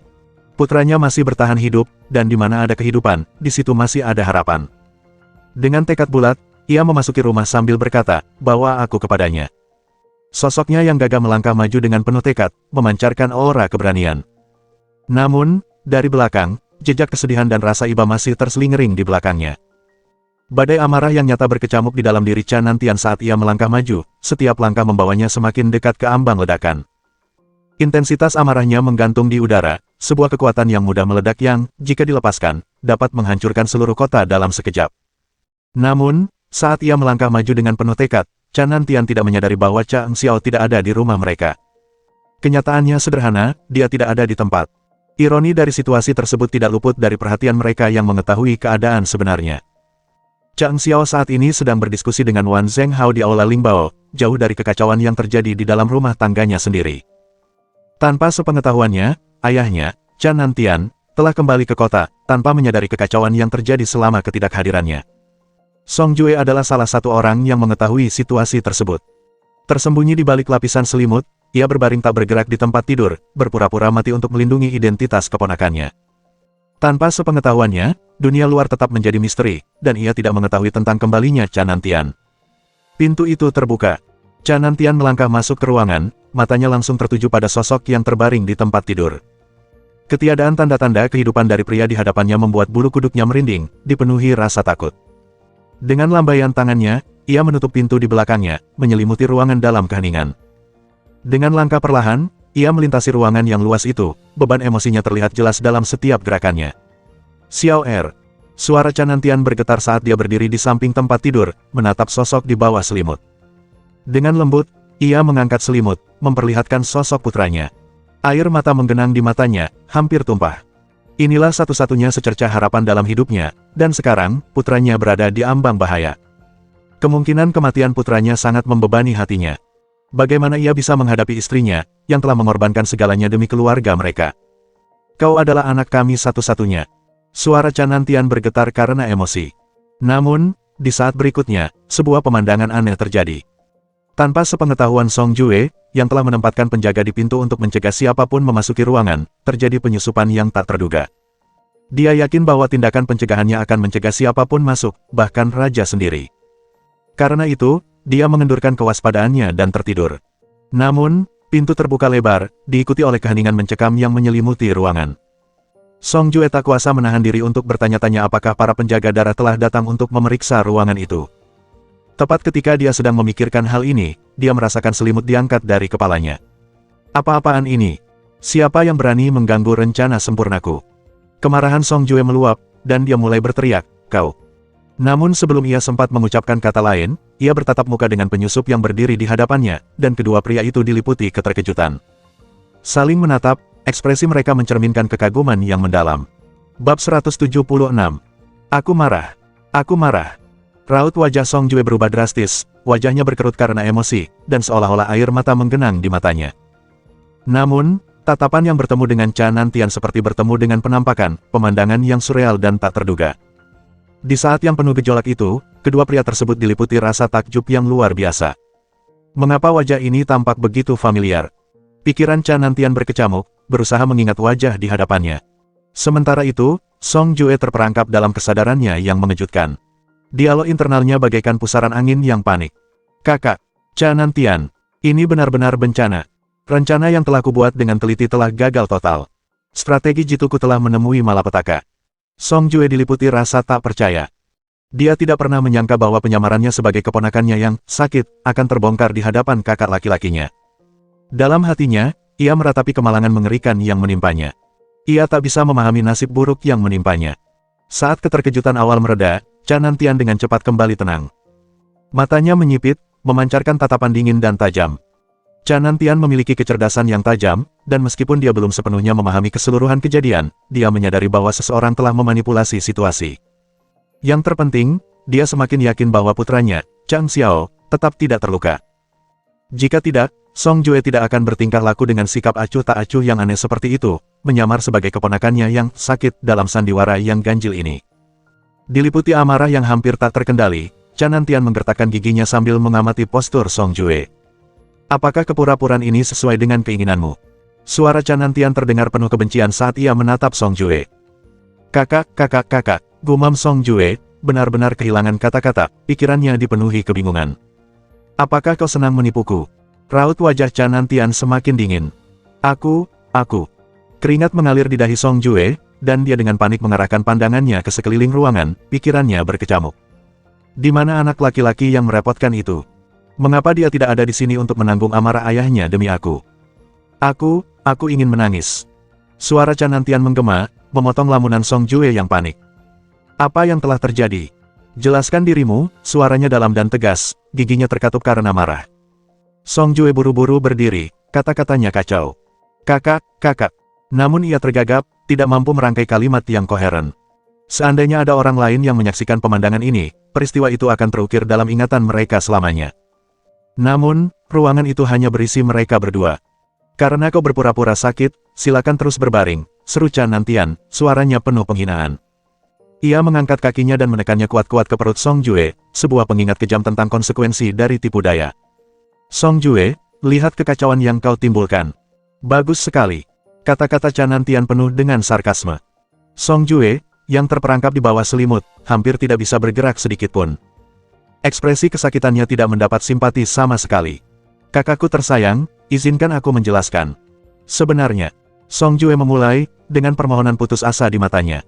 Tua, apa kau menganggapku tua sekarang? Balas Canantian, amarahnya tak kunjung reda. Dasar penipu, bajingan bejat. Penjelasan Song Jue terputus ketika Canantian meledak dalam amarah, melayangkan pukulan dahsyat dengan tinjunya. Benturan itu menggema di seluruh ruangan, dan jeritan kestongku Song Jue memenuhi udara saat salah satu matanya membengkak dan menghitam. Saudaraku, kau. Suaranya bergetar, rasa sakitnya hampir tak tertahankan. Suara dentuman memekakkan telinga kembali menggema di ruangan itu, saat tinju Chan Nantian menghantam Song Jue dengan amarah yang tak terkendali. Kau hampir membuatku terkena serangan jantung. Dasar bajingan. Dasar keparat. Kau. Kemarahan Chan Nantian sangat terasa. Dia berada di ambang keputusasaan, tersiksa oleh isi surat Song Jue, yang telah mendorongnya ke titik terendah. Selama perjalanan mengerikan sejauh 2.300 mil, dia tanpa henti maju tanpa berhenti. Prestasi luar biasa ini, yang biasanya membutuhkan waktu lebih dari setahun bagi orang biasa, berhasil dicapai hanya dalam 7 hari. Selama perjalanan beratnya, dia telah menghadapi lebih dari 100 upaya pembunuhan, meninggalkan jejak pertumpahan darah di belakangnya. Bagaimana mungkin dia tidak marah? Kemarahan Chan Nantian mencapai puncaknya karena putranya tidak ada di sana, hanya menyisakan Song Jue yang terbungkus selimut. Dia memukuli Song Jue tanpa ampun, melampiaskan frustrasi yang selama ini dipendamnya. Mengangkatnya seolah-olah dia adalah ikan tak bernyawa, dia menuntut jawaban. Bicaralah. Apa yang sebenarnya terjadi? Mengapa kau melepaskan kekacauan seperti ini? Apakah kau menyadari konsekuensi mengerikan yang dapat ditimbulkan oleh tindakanmu? Song Jue, babak belur dan memar, mengerang memohon, saudaraku, kumohon. Kumohon turunkan aku. Aku hampir tidak bisa bernapas. Setelah berusaha keras, Song Jue menceritakan seluruh rangkaian peristiwa. Chan Nantian, dengan mulut ternganga, mendengarkan dengan takjub dan tak percaya. Ia tak dapat membayangkan bahwa putra kesayangannya sendiri telah merencanakan kekacauan sedemikian rupa dalam waktu sesingkat itu, mengarang sebuah kebohongan besar dan rumit. Terkejut dan takjub dengan semua pengungkapan itu, Chan Nantian menatap Song Jue, terdiam tanpa kata. Dengan nada getir, Song Jue memohon, "Kakak, kau harus mengerti, ini bukan perbuatanku." Meskipun Song Jue berusaha membela diri, kata-katanya justru semakin menyulut amarah Chan Nantian. Kemarahannya kembali membara, Chan Nantian melancarkan serangan lain terhadap Song Jue, berteriak, "Bukan salahmu. Kau bilang aku tidak akan meminta pertanggungjawabanmu. Lalu siapa yang harus ku pertanggungjawabkan?" Song Jue meratap, "Ya Tuhan, oh tidak. Aku hanyalah kambing hitam." Permohonan menyedihkannya semakin menyulut amarah Chan Nantian, yang berujung pada pemukulan brutal lainnya. "Kau jadi kambing hitam," katamu. "Aku tidak menyalahkanmu. Benarkah begitu?" Di tengah keributan itu, suara hiruk-pikuk di luar ruangan semakin terdengar keras. Para pengawal darah tentara utara telah menyerbu masuk ke rumah, dan pemimpin mereka memarahi 30 pengawal darah yang ditempatkan di sana. "Kalian sekelompok orang celaka. Tugas kalian adalah melindungi Tuan Muda. Lihatlah pekerjaan bagus yang telah kalian lakukan. Kalian sekelompok penjahat. Bagaimana kalian bisa hidup tenang sementara Tuan Muda kita dalam keadaan seperti ini?" 30 pengawal darah itu menundukkan kepala karena malu, merasakan beban kegagalan mereka. Rekan-rekan mereka, yang kembali dari utara, menatap mereka dengan keinginan membara untuk membalas dendam. Di dalam ruangan, Chan Nantian sangat menyadari keributan itu. Wajahnya memerah karena malu saat ia menahan keinginan untuk mengumpat dengan kasar, "Sialan." Langkah kaki di luar semakin mendekat, dan lebih banyak tentara dari tentara utara, yang sedang berlibur, berbaris masuk ke rumah. Mereka berkumpul di halaman, berdiri dalam barisan rapi, menunggu perintah jenderal mereka. "Jenderal, apa perintah Anda?" "Kami siap menerimanya," seru pemimpin mereka, menyapa Chan Nantian dengan hormat. "Selama Anda memberi perintah, kami akan pergi kemana saja dan melakukan apa saja. Baik itu gunung pisau atau lautan api, kami siap. Kami tidak peduli dengan menteri kanan atau siapapun yang lain. Kami sudah membenci mereka sejak lama. Jenderal, tolong berikan perintahnya." Para prajurit dengan sungguh-sungguh menyatakan kesetiaan mereka. Mengalihkan pandangannya ke Song Jue, Chan Nantian tak kuasa menahan rasa frustrasinya. "Lihatlah apa yang telah kau perbuat padaku. Katakan padaku, apa yang harus kulakukan sekarang?" Song Jue, yang jelas-jelas gelisah, bergumam, "Demi Tuhan, aku tidak menyangka akan sampai seperti ini." Kemarahan Chan Nantian berkobar. Dia membentak dengan nada berbisik, "Kau tidak tahu. Kalau begitu, jelaskan padaku. Apa yang kau tahu? Dasar bajingan. Seharusnya aku tahu kalau Xiao Xiao benar-benar dalam bahaya, kau akan kehilangan akal sehatmu sebelum aku kembali. Namun kau malah mengirimiku surat. Aku hampir menduga akan menemukan tubuhmu yang tak bernyawa saat aku kembali. Sekarang kau baik-baik saja, sementara semua orang panik. Dasar tolol. Kau tidak punya otak. Apa otakmu dimakan anjing atau apa?" Song Jue menundukkan kepalanya dengan menyesal. "Aku benar-benar tidak tahu." Chan Nantian menghela napas panjang, mendorong Song Jue dengan jarinya karena frustrasi. Dia memarahi, "Anakku yang baik telah disesatkan olehmu." Song Jue mengangkat kepalanya, memohon, "Saudara, kau tidak bisa berkata begitu. Kumohon, bersikaplah masuk akal. Putra bungsumu memang sangat licik dan cerdik. Akulah yang telah disesatkan. Kemarahan Chan Nantian semakin memuncak. Ia menunjuk Song Jue dengan jari gemetar. Kau bajingan. Aku belum selesai denganmu. Tunggu saja, dan aku akan bicara lagi denganmu. Song Jue meratap, belum selesai juga. Aku sudah dipukuli sampai ibuku sendiri tidak mengenaliku. Bagaimana kau masih bisa bicara denganku? Aku benar-benar dianiaya, menderita di tanganmu dan putramu. Si bungsu tidak tahu malu, dan si sulung adalah monster. Mengapa aku selalu sial? Chan Nantian menghela napas, merasa bimbang. Ada banyak prajurit yang menunggu perintahnya di luar. Ia berbicara kepada mereka, saudara-saudara, kembalilah ke pos kalian dan tunggu instruksi selanjutnya setelah saya menilai kondisi putra saya. Saya yakin saya telah kembali tepat waktu, dan mungkin ada kesempatan untuk menyembuhkannya. Biarkan saya yang mengurusnya sekarang.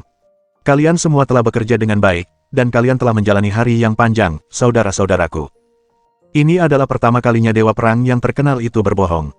Tetapi dia tidak punya pilihan lain, karena semua itu disebabkan oleh tindakan putranya dan saudara angkatnya. Para prajurit, yang gembira dengan prospek kesembuhan Chang Xiao, serempak menyatakan persetujuan mereka. Mari kita temui dia dan sampaikan keprihatinan kita. Chan Nantian, yang cemas ingin mempertahankan sandiwara itu, buru-buru membujuk mereka. Tidak. Aku sedang mengusahakannya sekarang. Tunggu saja. Biarkan aku memastikan dia tetap stabil. Para prajurit, menyadari kecerobohan mereka, merasa malu. Anda benar. Kami terlalu terburu-buru. Kami pantas mendapat teguran Anda, Komandan. Dengan perasaan penyesalan yang mendalam, mereka terdiam, dan ruangan itu menjadi sunyi senyap. Bahkan suara sekecil apapun tidak mengganggu kesunyian itu. Di dalam ruangan, Chan Nantian menyeka keringat di dahinya. Meskipun amarahnya masih membara, ia duduk di kursi. Ia tak kuasa menahan diri untuk melayangkan pukulan terakhir kepada Song Jue, menendangnya dengan keras dan membentak, lihat apa yang telah kau lakukan padaku. Song Jue menjerit kesakitan, memegangi pantatnya yang sakit. Merasa diperlakukan tidak adil, dia membalas, tidak bisakah kau berhenti saja? Anakmu yang merencanakan semua ini. Kenapa kau tidak menendangnya saja? Kau hanya menindas yang lemah. Chan Nantian mendidih karena marah. Ia hampir saja memukuli Song Jue lagi. Dengan suara penuh kekesalan, ia berseru, saat bocah nakal itu pulang, aku akan menunjukkan pada kalian berdua seperti apa hukuman yang sebenarnya. Jika aku tidak bisa mengajarkan kalian berdua pentingnya berperilaku baik, maka seluruh keberadaanku akan sia-sia. Bab 177. Siapakah kamu? Siapa kamu? Song Jue dengan hati-hati menyentuh luka di wajahnya, perasaan puas menyelimutinya.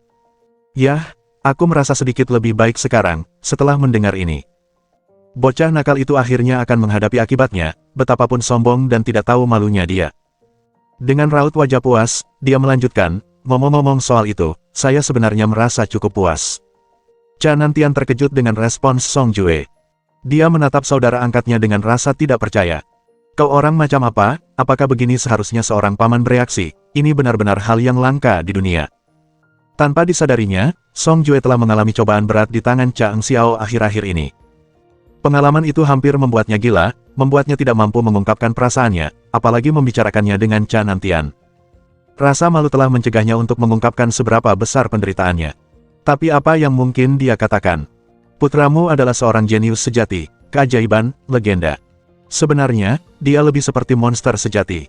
Dia melampauiku dalam pengalaman, kecerdasan, dan kelicikan. Dia bahkan lebih unggul secara fisik. Yah, dia belum melampauiku dalam kekuatan, tetapi dia dengan mudah menaklukkan seseorang yang jauh lebih kuat dariku. Dia mempermainkan seseorang yang jauh lebih cakap dariku. Hanya masalah waktu sebelum dia melampauiku dalam segala hal. Aku hampir gila karena putramu tersayang. Semua masalah yang dia timbulkan, sebagian besar tidak bisa saya selesaikan. Saya hanya berpura-pura membantunya. Namun, Song Jue tidak sanggup mengungkapkan pikirannya. Rasa malu dan antisipasi terhadap reaksi Chan Nantian terlalu berat untuk ditanggung. Bagi Chan Nantian, kata-kata yang tak terucapkan itu mungkin menimbulkan respons seperti, apa-apaan omong kosongmu. Xiao-Xiao itu monster. Anakku monster, ya. Kau, orang tua renta yang lebih tua dari anakku, bahkan tidak bisa mengurus anak berusia 16 tahun. Apa yang telah kau lakukan dengan hidupmu? Makan makanan anjing atau apa? Kau tidak bisa mengurus remaja. Atau mungkin lebih tepatnya, kamu jauh lebih kuat darinya, tapi kamu tidak bisa mengendalikannya. Apakah kamu hanya makan nasi sepanjang hidupmu, atau kamu hanya berpesta dengan, ya, kamu mengerti maksudku? Apakah kamu sudah gila? Chan Nantian kemungkinan akan membalas dengan cara seperti itu. Dia cenderung berbicara apa adanya tanpa ragu-ragu, terutama kepada saudaranya. Jadi, Song Jue tetap diam. Begitu, aku serahkan urusan dengan putramu padamu. Setelah kau menyadari betapa mengerikannya dia, kau mungkin akan menangis sendirian di suatu tempat. Wajah Chan Nantian semakin muram saat ia duduk di kamar Chang Xiao, napasnya terengah-engah karena frustrasi. Tak seorang pun bisa meramalkan bahwa Dewa Perang dengan kedudukan setinggi dirinya akan berada dalam keadaan seperti itu.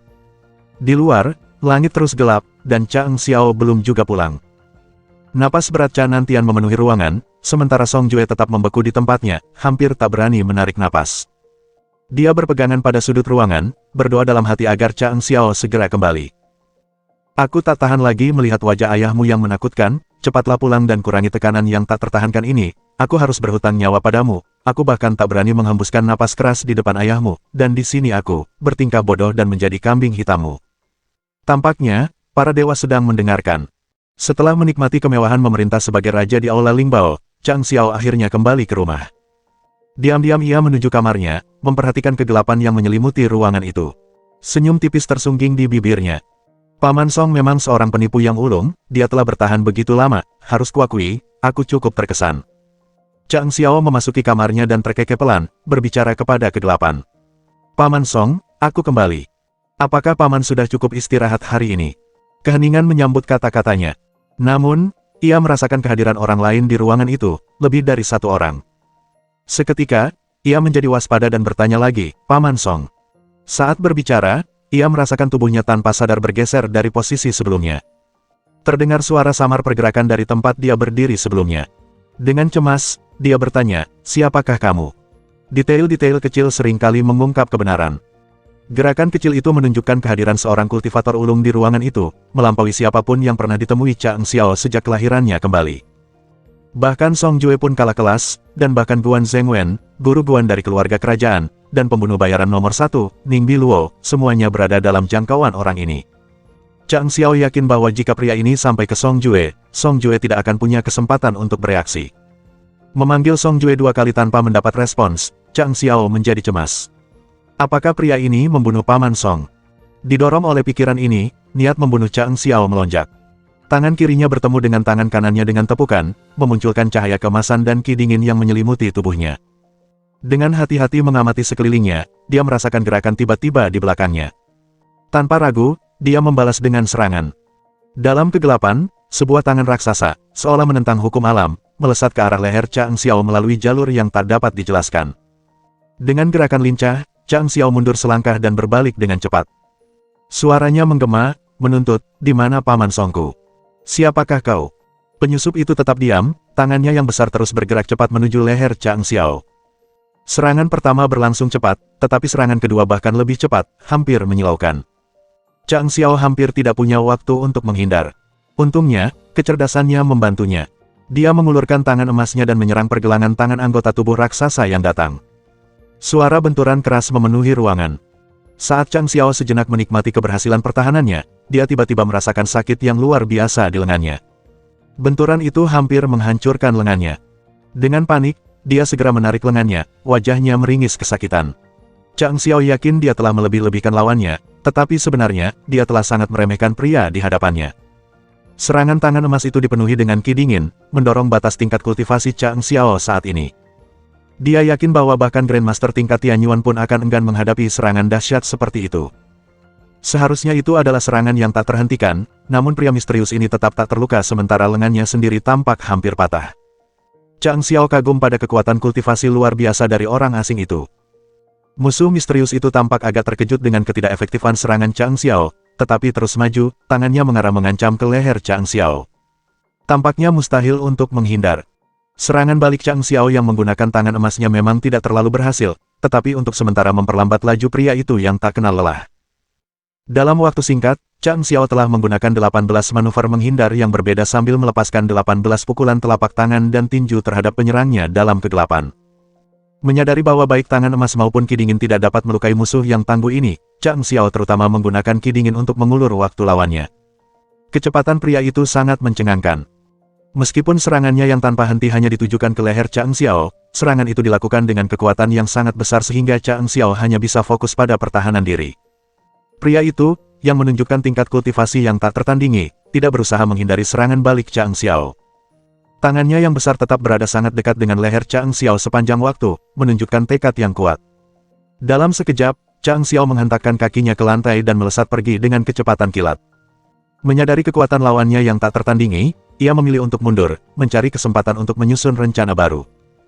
Terus-menerus bertahan melawan penyerang yang tak kenal lelah ini hanya akan menyebabkan situasi yang lebih genting, berpotensi merampas kesempatannya untuk bertahan hidup. Dengan tekad yang tak tergoyahkan, Chang Xiao segera melarikan diri dari ruangan itu. Namun, tangan besar pria itu bergerak dengan kecepatan yang luar biasa, seolah melampaui batas waktu dan ruang. Sebelum Chang Xiao sepenuhnya keluar dari ruangan, tangan itu mencengkeram kakinya dengan kuat, lebih cepat dari kecepatan cahaya sekalipun. Tanpa sempat panik, Chang Xiao dengan cepat memutar tubuhnya dan melemparkan pisau lempar yang tersembunyi ke arah tenggorokan pria itu. Bersamaan dengan itu, ia mengarahkan 2 jarum secepat kilat ke mata pria itu. Ia menyalurkan seluruh kekuatan ki dingin ke kakinya yang terjerat, seketika membuatnya sedingin gletser berusia ribuan tahun. Sentuhan sedingin itu akan membekukan orang biasa di tempatnya. Orang asing itu tertawa sinis dan membentak, "Dari mana kau belajar teknik sejahat itu?" Dengan tarikan napas dalam, ia menghembuskan napasnya dengan kuat, seperti sungai besar yang mengalir. Hembusan napasnya menciptakan embusan dahsyat yang membuat pisau dan jarum yang dilemparkan jatuh ke lantai. Dengan gerakan cepat, ia menangkap Chang Xiao dan mendorongnya kembali ke dalam ruangan, cengkeramannya kuat di leher Chang Xiao. Pada saat itu, Chang Xiao merasakan kepasrahan. Perjuangannya berhenti ketika ia menyadari bahwa kekuatan lawannya jauh melampaui kekuatannya sendiri. Kekuatan dahsyat penyusup itu melampaui batas negeri Hanyang, melampaui tingkat kultivasi Tian Yuan atau Ling Yuan. Ini adalah kultivasi tingkat Meng Yuan, dan merupakan penguasaan yang luar biasa pada level tinggi. Menghadapi lawan seperti itu, Chang Xiao tidak punya cara untuk melarikan diri, apalagi melancarkan serangan balik. Bahkan jika pria itu hanya berdiri di sana, membiarkan Chang Xiao melepaskan rentetan pukulan dan tendangan, tidak satu pun serangannya akan menimbulkan bahaya. Di negeri Hanyang, pria ini berdiri sebagai kekuatan yang tak terkalahkan. Pertanyaannya tetap, siapakah sosok misterius ini, dan apa niatnya? Bab 178. Ayolah, teruslah membual, ayolah, teruslah membual. Siapakah kau? Chang Xiao mendapati dirinya berada di bawah kekuasaan penculiknya, nyawanya dipertaruhkan. Alih-alih panik, ia bersikap tenang, dalam situasi genting, rasa takut bukanlah sekutu yang efektif. Ia beralasan bahwa karena musuh tidak langsung membunuhnya, mungkin ada kesempatan untuk selamat dari cobaan ini. Mata orang asing itu berbinar penuh rasa ingin tahu, dan dia bertanya, "Seni bela diri Anda unik dan rumit. Siapakah mentor Anda?" Chang Xiao menjawab dengan sedikit kesombongan, "Kau mengajukan pertanyaan yang agak bodoh, temanku. Aku adalah putra dari Jenderal Besar, Chan Nantian.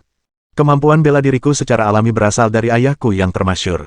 Nada bicara pria itu berubah menjadi tidak biasa ketika dia berkomentar, "Ayahmu, Chan Nantian, memang sehebat itu." Chang Xiao mencibir, tidak diragukan lagi. "Ayahku memiliki kekuatan untuk membuat dunia takjub dan berkuasa mutlak atas alam semesta. Mengapa aku harus mencari bimbingan di tempat lain?" Orang asing itu mengakui, itu poin yang masuk akal. Keheningan menyelimuti ruangan saat malam semakin gelap. Chang Xiao segera menyadari bahwa penculiknya memiliki kemampuan kultivasi spasial, yang memberinya kekuatan untuk merasakan sekitarnya dalam kegelapan. Namun, selama konfrontasi mereka, ia menjadi buta. Terbukti bahwa lawannya telah memanipulasi ruang selama pertempuran mereka, yang berkontribusi pada kekalahan Chang Xiao. Perbedaan kemampuan mereka tidak dapat diatasi. Menerima kenyataan pahit ini, raut wajah Chang Xiao semakin muram. Kekuatan pria itu jauh melebihi kekuatannya sendiri, dan peluangnya untuk selamat malam itu semakin kecil. "Sepengetahuan saya, Chan Nantian tidak memiliki kemampuan untuk mengajarimu teknik-teknik seperti itu," kata orang asing itu dari balik bayangan. Seni bela dirinya seharusnya tidak begitu menyeramkan dan rumit. Tangan emas, kekuatan yang mengerikan, teknik langkahmu. Semua itu adalah seni bela diri misterius yang sangat langka. Chang Xiao tak kuasa menahan rasa lega mendengar pengungkapan ini. Pria ini mungkin tangguh, tapi dia tidak maha tahu, dia mengenali tangan emas tetapi tidak menyadari ki dingin dan tawa tunggal tangga langit, dia hanyalah individu biasa. Dengan nada angkuh, Chang Xiao mulai mengajari penculiknya, "Dasar bodoh, izinkan aku menjelaskan kepadamu. Inilah seni bela diri rahasia klan kita." Orang asing itu tampak terkejut dan terbatuk sambil bertanya, "Apa? Seni bela diri rahasia klan Cha?" Chang Xiao mencibir sekali lagi, "Aku sangat ragu orang sebodoh dirimu akan mengetahui tentang klan kami. Klan Cha adalah klan terkemuka di alam King Yun. Pernahkah kau mendengar tentang alam King Yun?" "Aku ragu. Bagaimana mungkin orang bodoh sepertimu bisa memahami luasnya dunia?" Orang asing itu tak kuasa menahan batuk lagi, jelas terkejut. Dia bertanya, apakah klan Cha benar-benar sekuat itu? Perasaan yang tak terucapkan dalam dirinya adalah, mengapa saya belum pernah mendengar tentang ini? Dengan keyakinan yang tak tergoyahkan, Chang Xiao menyatakan, justru karena itulah aku menyebutmu bodoh. Apakah aku salah? Sebaiknya kau segera pergi. Jika para kultivator unggul dari klanku tiba, meskipun kau sedikit lebih unggul dariku, kau akan segera menemui kematian. Suaranya penuh keyakinan, memancarkan aura otoritas yang menunjukkan bahwa para kultivator klan Cha itu berada di dekatnya, siap menanggapi panggilannya. Orang asing itu tampaknya mempercayai kata-kata Chang Xiao dan terdiam, menyelimuti ruangan dengan keheningan yang mencekam. Setelah keheningan yang tegang, Chang Xiao memecah keheningan dengan kata-kata yang terukur, suaranya tenang dan penuh perhitungan, selalu bijaksana untuk mengakui kenyataan. Jika kau melepaskan Paman Song dan meninggalkan tempat ini, aku berjanji tidak akan membalas dendam atas pertemuan ini. Kau pegang janjiku, bahkan jika itu mengorbankan nyawaku. Namun, ingatlah bahwa ada paksaan jiwa dalam diriku. Jika aku mati di tanganmu, klan kami akan tanpa henti memburumu, kemanapun kau melarikan diri. Membunuhku akan menentukan nasibmu sendiri. Kau tidak boleh membunuhku, karena itu akan membahayakan aspirasi kultivasimu. Dunia kultivasi tidak kenal ampun, jangan gegabah, atau kau akan menghancurkan mimpimu. Pria itu terbatuk lagi, jawabannya penuh dengan nada menyeramkan, bagaimana jika aku sudah membunuh Song Jue, yang kau bicarakan itu? Bagaimana jika dia tewas karena ulahmu? Mata Chang Xiao menjadi dingin, dan dia menjawab dengan dingin, kalau begitu, izinkan saya memberikan Anda beberapa nasihat terakhir. Bunuh saja saya sekarang. Setidaknya itu akan memberikan makna yang lebih besar pada kematian Anda sendiri. Terlepas dari keadaannya, jika Anda telah membunuhnya, tidak akan ada hasil lain bagi Anda selain kematian. Kata-katanya membuat pria itu termenung. Setelah terdiam sejenak, pria itu bertanya, Song Jue ini, meskipun dia adalah saudara angkat ayahmu, pada akhirnya hanyalah seorang pelayan bagimu dan keluargamu. Mengapa kau rela mempertaruhkan nyawa kita berdua demi dia? Bahkan jika seseorang di klanmu memiliki kekuatan untuk mengakhiri hidupku, kau akan menemui ajalmu sebelum aku. Chang Xiao mencibir dan membalas, ada hal-hal tertentu yang membutuhkan campur tangan seorang pria. Kau, seorang bajingan berhati dingin dan tak berperasaan, tidak akan pernah memahami esensi karakter sejati. Kau tidak akan pernah mengerti apa artinya menjadi seorang pria sejati. Bagus sekali, puji pria itu secara tak terduga, yang membuat Chang Xiao melanjutkan, jadi, kau mengerti sekarang. Aku lebih memilih mati daripada membiarkan pelayan ini binasa. Setelah Paman Song tiada, waktumu akan singkat. Pria itu terdiam sejenak sebelum mengakui, klan Cha. Aku sama sekali tidak menyangka akan kekuatannya yang dahsyat. Aku benar-benar tidak tahu. Suaranya mengandung sedikit kesedihan. Chang Xiao menasihati, hidup itu berharga di dunia kultivasi, dan mencapai kekuatan seperti itu di usia muda adalah sebuah tantangan. Mengapa menyia-nyiakan masa depanmu? Dengarkan aku. Kita bisa berpisah secara damai. Kau lanjutkan kultivasimu, dan aku akan menikmati hidupku yang makmur. Tidak perlu ada konflik di antara kita. Bagaimana menurutmu? Dia menambahkan dengan penuh pertimbangan, namun, saya ragu Anda akan menyakiti Paman Song sebelum bertemu dengan saya. Pria itu terkekeh pelan dalam kegelapan, tampak puas. Kemudian, dia melonggarkan cengkeramannya di leher Chang Xiao. Menghilangkan penghalang spasial, dia muncul dari bayangan ke ruangan yang remang-remang. Mata Chang Xiao membelalak saat menatap pria parubaya yang berdiri di hadapannya. Pria itu, tinggi dan berwibawa, memancarkan aura kehangatan dan kemuliaan. Wajahnya yang bersih tanpa janggut dan fisiknya yang tegap membuatnya tampak seperti pohon ek yang menjulang tinggi. Sikapnya lembut namun tegak, dan tatapannya menyampaikan rasa kasih sayang dan kebanggaan saat ia memandang Chang Xiao. Chang Xiao langsung menyadari siapa pria ini. Cha Nantian, ayah kandungnya. Ia merasa kewalahan, seperti anak kecil yang terjebak dalam jaring emosi yang rumit, tak mampu menemukan pijakannya. Di sisi lain ruangan, Song Jue menatap Chang Xiao dengan air mata berlinang, hatinya dipenuhi emosi. Saat Chang Xiao mendapati dirinya terperangkap dalam cengkeraman malapetaka yang akan datang di tengah kegelapan yang mencekam, ia tak bisa tidak menempatkan Song Jue di tempat yang tinggi di hatinya. Di saat genting itu, ia menyimpan keinginan untuk menghadapi kematian secara langsung, semua demi pamannya dan saudara angkatnya. Perasaan ini tulus. Sekalipun Chang Xiao memilih untuk menyerah, baik Cha Nantian maupun Song Jue tidak akan menyalahkannya atas keputusan itu. Dalam menghadapi rasa malu dan aib, menyelamatkan nyawa sering dianggap sebagai pilihan yang bijaksana. Namun Chang Xiao memilih untuk bersikap gagah berani, siap menghadapi ajalnya tanpa sedikit pun penyesalan. Semangat yang teguh seperti itu merupakan bukti kehormatannya. Dalam momen-momen singkat itu, Song Jue tak kuasa menahan diri untuk merenung, semua tahun yang telah kucurahkan untuk merawatmu sungguh berharga, jika aku harus menemui ajalku sekarang, aku akan melakukannya dengan hati yang tenang, karena tahu kau adalah keponakanku. Baiklah. Jangan hanya berdiri di sana seperti patung. Duduklah, dan mari kita bicara, kata Cha Nantian sambil mengangguk. Meskipun putranya telah lama absen, ia tahu bahwa ia perlu menenangkan diri dan bersikap layaknya seorang ayah yang bertanggung jawab. Meskipun ia selama ini dihantui oleh kekhawatiran terhadap putranya. Meskipun dia telah memulai perjalanan yang berat, berjuang tanpa lelah untuk kembali. Meskipun dia telah mengerahkan seluruh tenaganya, dan hampir pingsan ketika menerima berita yang menyedihkan itu. Setelah melihat putranya sekali lagi, dalam keadaan sehat dan hidup, dia memilih untuk tidak terlalu memikirkan perasaan-perasaan tersebut. Sekadar mengetahui bahwa putranya selamat sudah merupakan kepuasan yang cukup.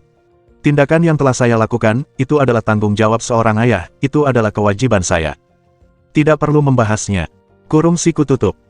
Tanpa sepengetahuan Chang Xiao, ayahnya yang tampak acuh tak acuh telah menempuh jarak lebih dari 2000 mil dan terlibat dalam pertempuran yang tak terhitung jumlahnya selama 5 hari, semua itu sebagai respons terhadap kabar buruk tentang putranya.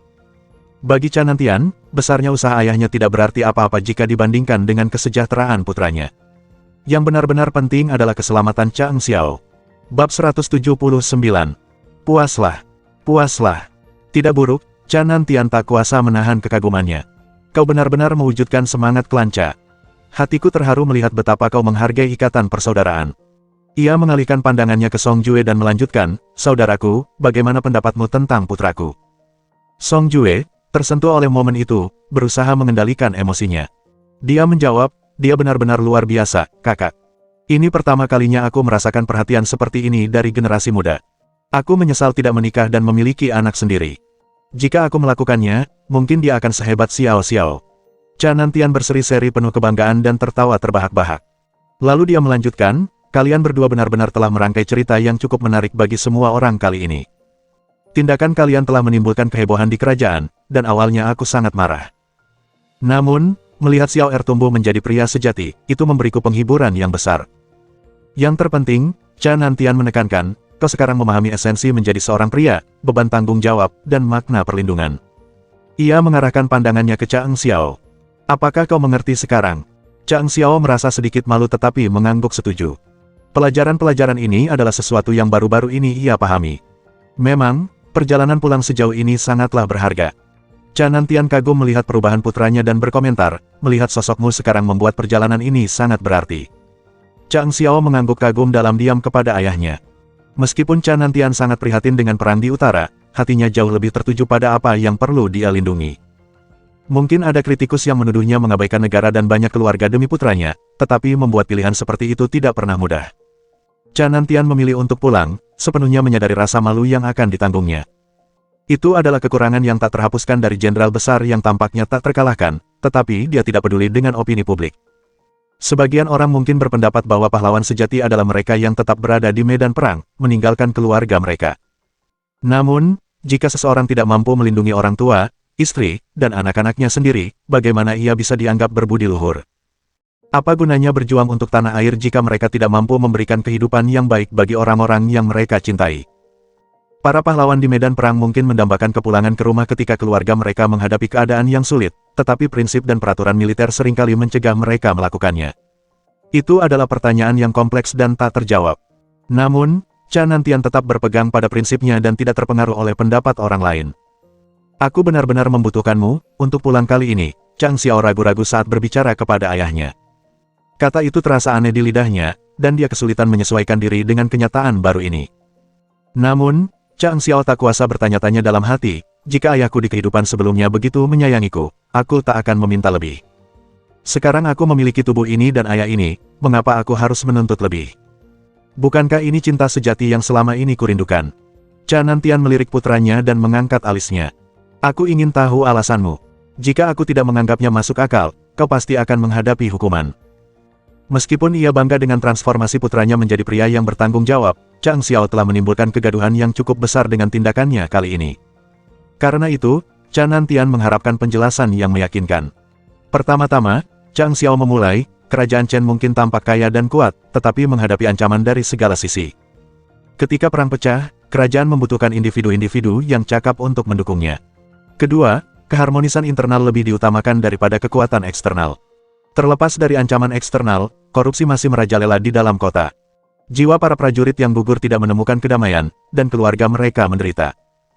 Individu-individu yang tidak bermoral menduduki posisi-posisi kunci, sementara orang-orang yang berbudi luhur ditolak kesempatan untuk mengabdi kepada negara mereka.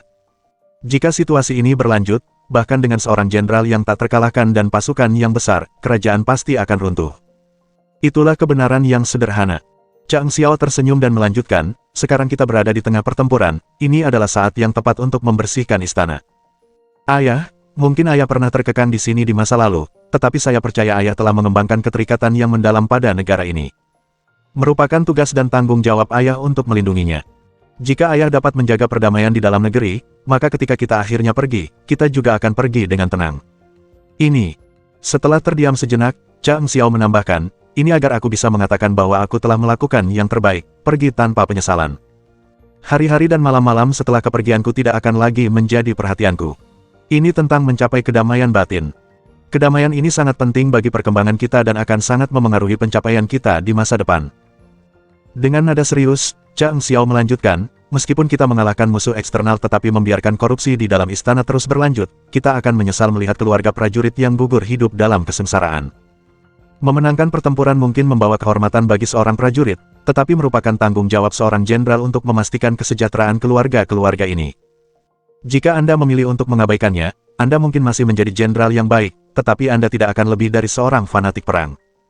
Jika kita bercita-cita untuk menjadi lebih baik dari itu, kita harus bertindak sekarang.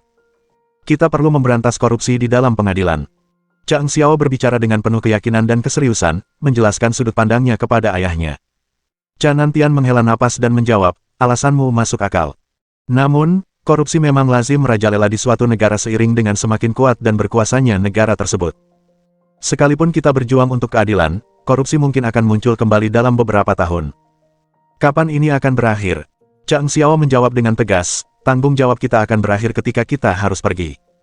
Suara Chang Xiao terdengar tegas saat ia berbicara kepada ayahnya. Kami hanya ingin memiliki hati nurani yang bersih. Ayah tentu tidak ingin mengecewakan para prajurit yang telah setia mengikuti ayah, bukan? Tatapannya tak tergoyahkan saat ia menatap mata Canantian, bertemu pandang dengan ayahnya untuk pertama kalinya. Ia melanjutkan, merenungkan sifat fana dari keberadaan mereka. Pertimbangkan kemampuan kultivasi kita, ayah, Paman Song, dan aku. Menurutmu berapa tahun lagi kita akan tetap berada di dunia ini? Canantian sangat tersentuh oleh kata-kata putranya, melihat kebijaksanaan baru dalam diri Chang Xiao. Apa yang kau katakan memiliki makna yang sangat dalam, lanjut Chang Xiao dengan sungguh-sungguh. Karena kita pasti akan meninggalkan dunia ini, mengapa tidak meninggalkan warisan kehormatan? Seseorang meninggalkan namanya, seperti halnya burung meninggalkan nyanyiannya. Jika kita berjuang untuk mencapai impian kita, nama kita pasti akan terukir dalam catatan sejarah. Kemudian ia mengalihkan fokusnya, mengungkapkan kekhawatiran pribadi. Tentu saja, nama-nama itu sendiri tidak terlalu penting bagi saya dibandingkan dengan kesadaran bahwa ada sesuatu yang dapat saya lakukan untuk memperbaiki dunia ini. Jika saya mengabaikan untuk membuatnya lebih baik, itu akan menjadi penyesalan dalam hidup saya. Dan saya tidak ingin hidup dengan penyesalan. Ini jelas sangat bermakna, tegas Chang Xiao. Ayah, sekarang setelah ayah kembali dan tampaknya kerajaan menghadapi kesulitan yang sangat berat, kelangsungan hidup bangsa kita dipertaruhkan. Namun, penting untuk dicatat bahwa kerajaan masih berdiri teguh, jauh dari kekalahan total. Jika ayah dapat melakukan perubahan di ibu kota dan memperbaiki kesalahan yang telah dilakukan di sana, itu akan menjadi sumber inspirasi yang besar bagi para prajurit di medan perang. Semua yang berperang sangat peduli dengan rumah mereka di sini, bukan hanya ayah. Ia memancarkan kepercayaan diri saat berbicara. Perang akan berlanjut, tetapi itu adalah hal terakhir yang seharusnya kita takuti. Sambil mengangguk, Chang Xiao menambahkan, Pangeran Hua yang tidak dapat mengemban tugas membersihkan ibu kota, karena ia harus tetap di sini untuk melindungi kepentingan klannya. Situasi kita berbeda, ayah. Begitu juga denganku. Saat Canantian mondar-mandir di ruangan itu dengan tangan terlipat di belakang punggungnya, dia akhirnya berbicara dengan yakin. Kalau begitu, kau harus terus berpura-pura sakit. Dengan demikian, jawaban untuk masa depan telah tercapai, dan Chang Xiao merasakan kelegaan.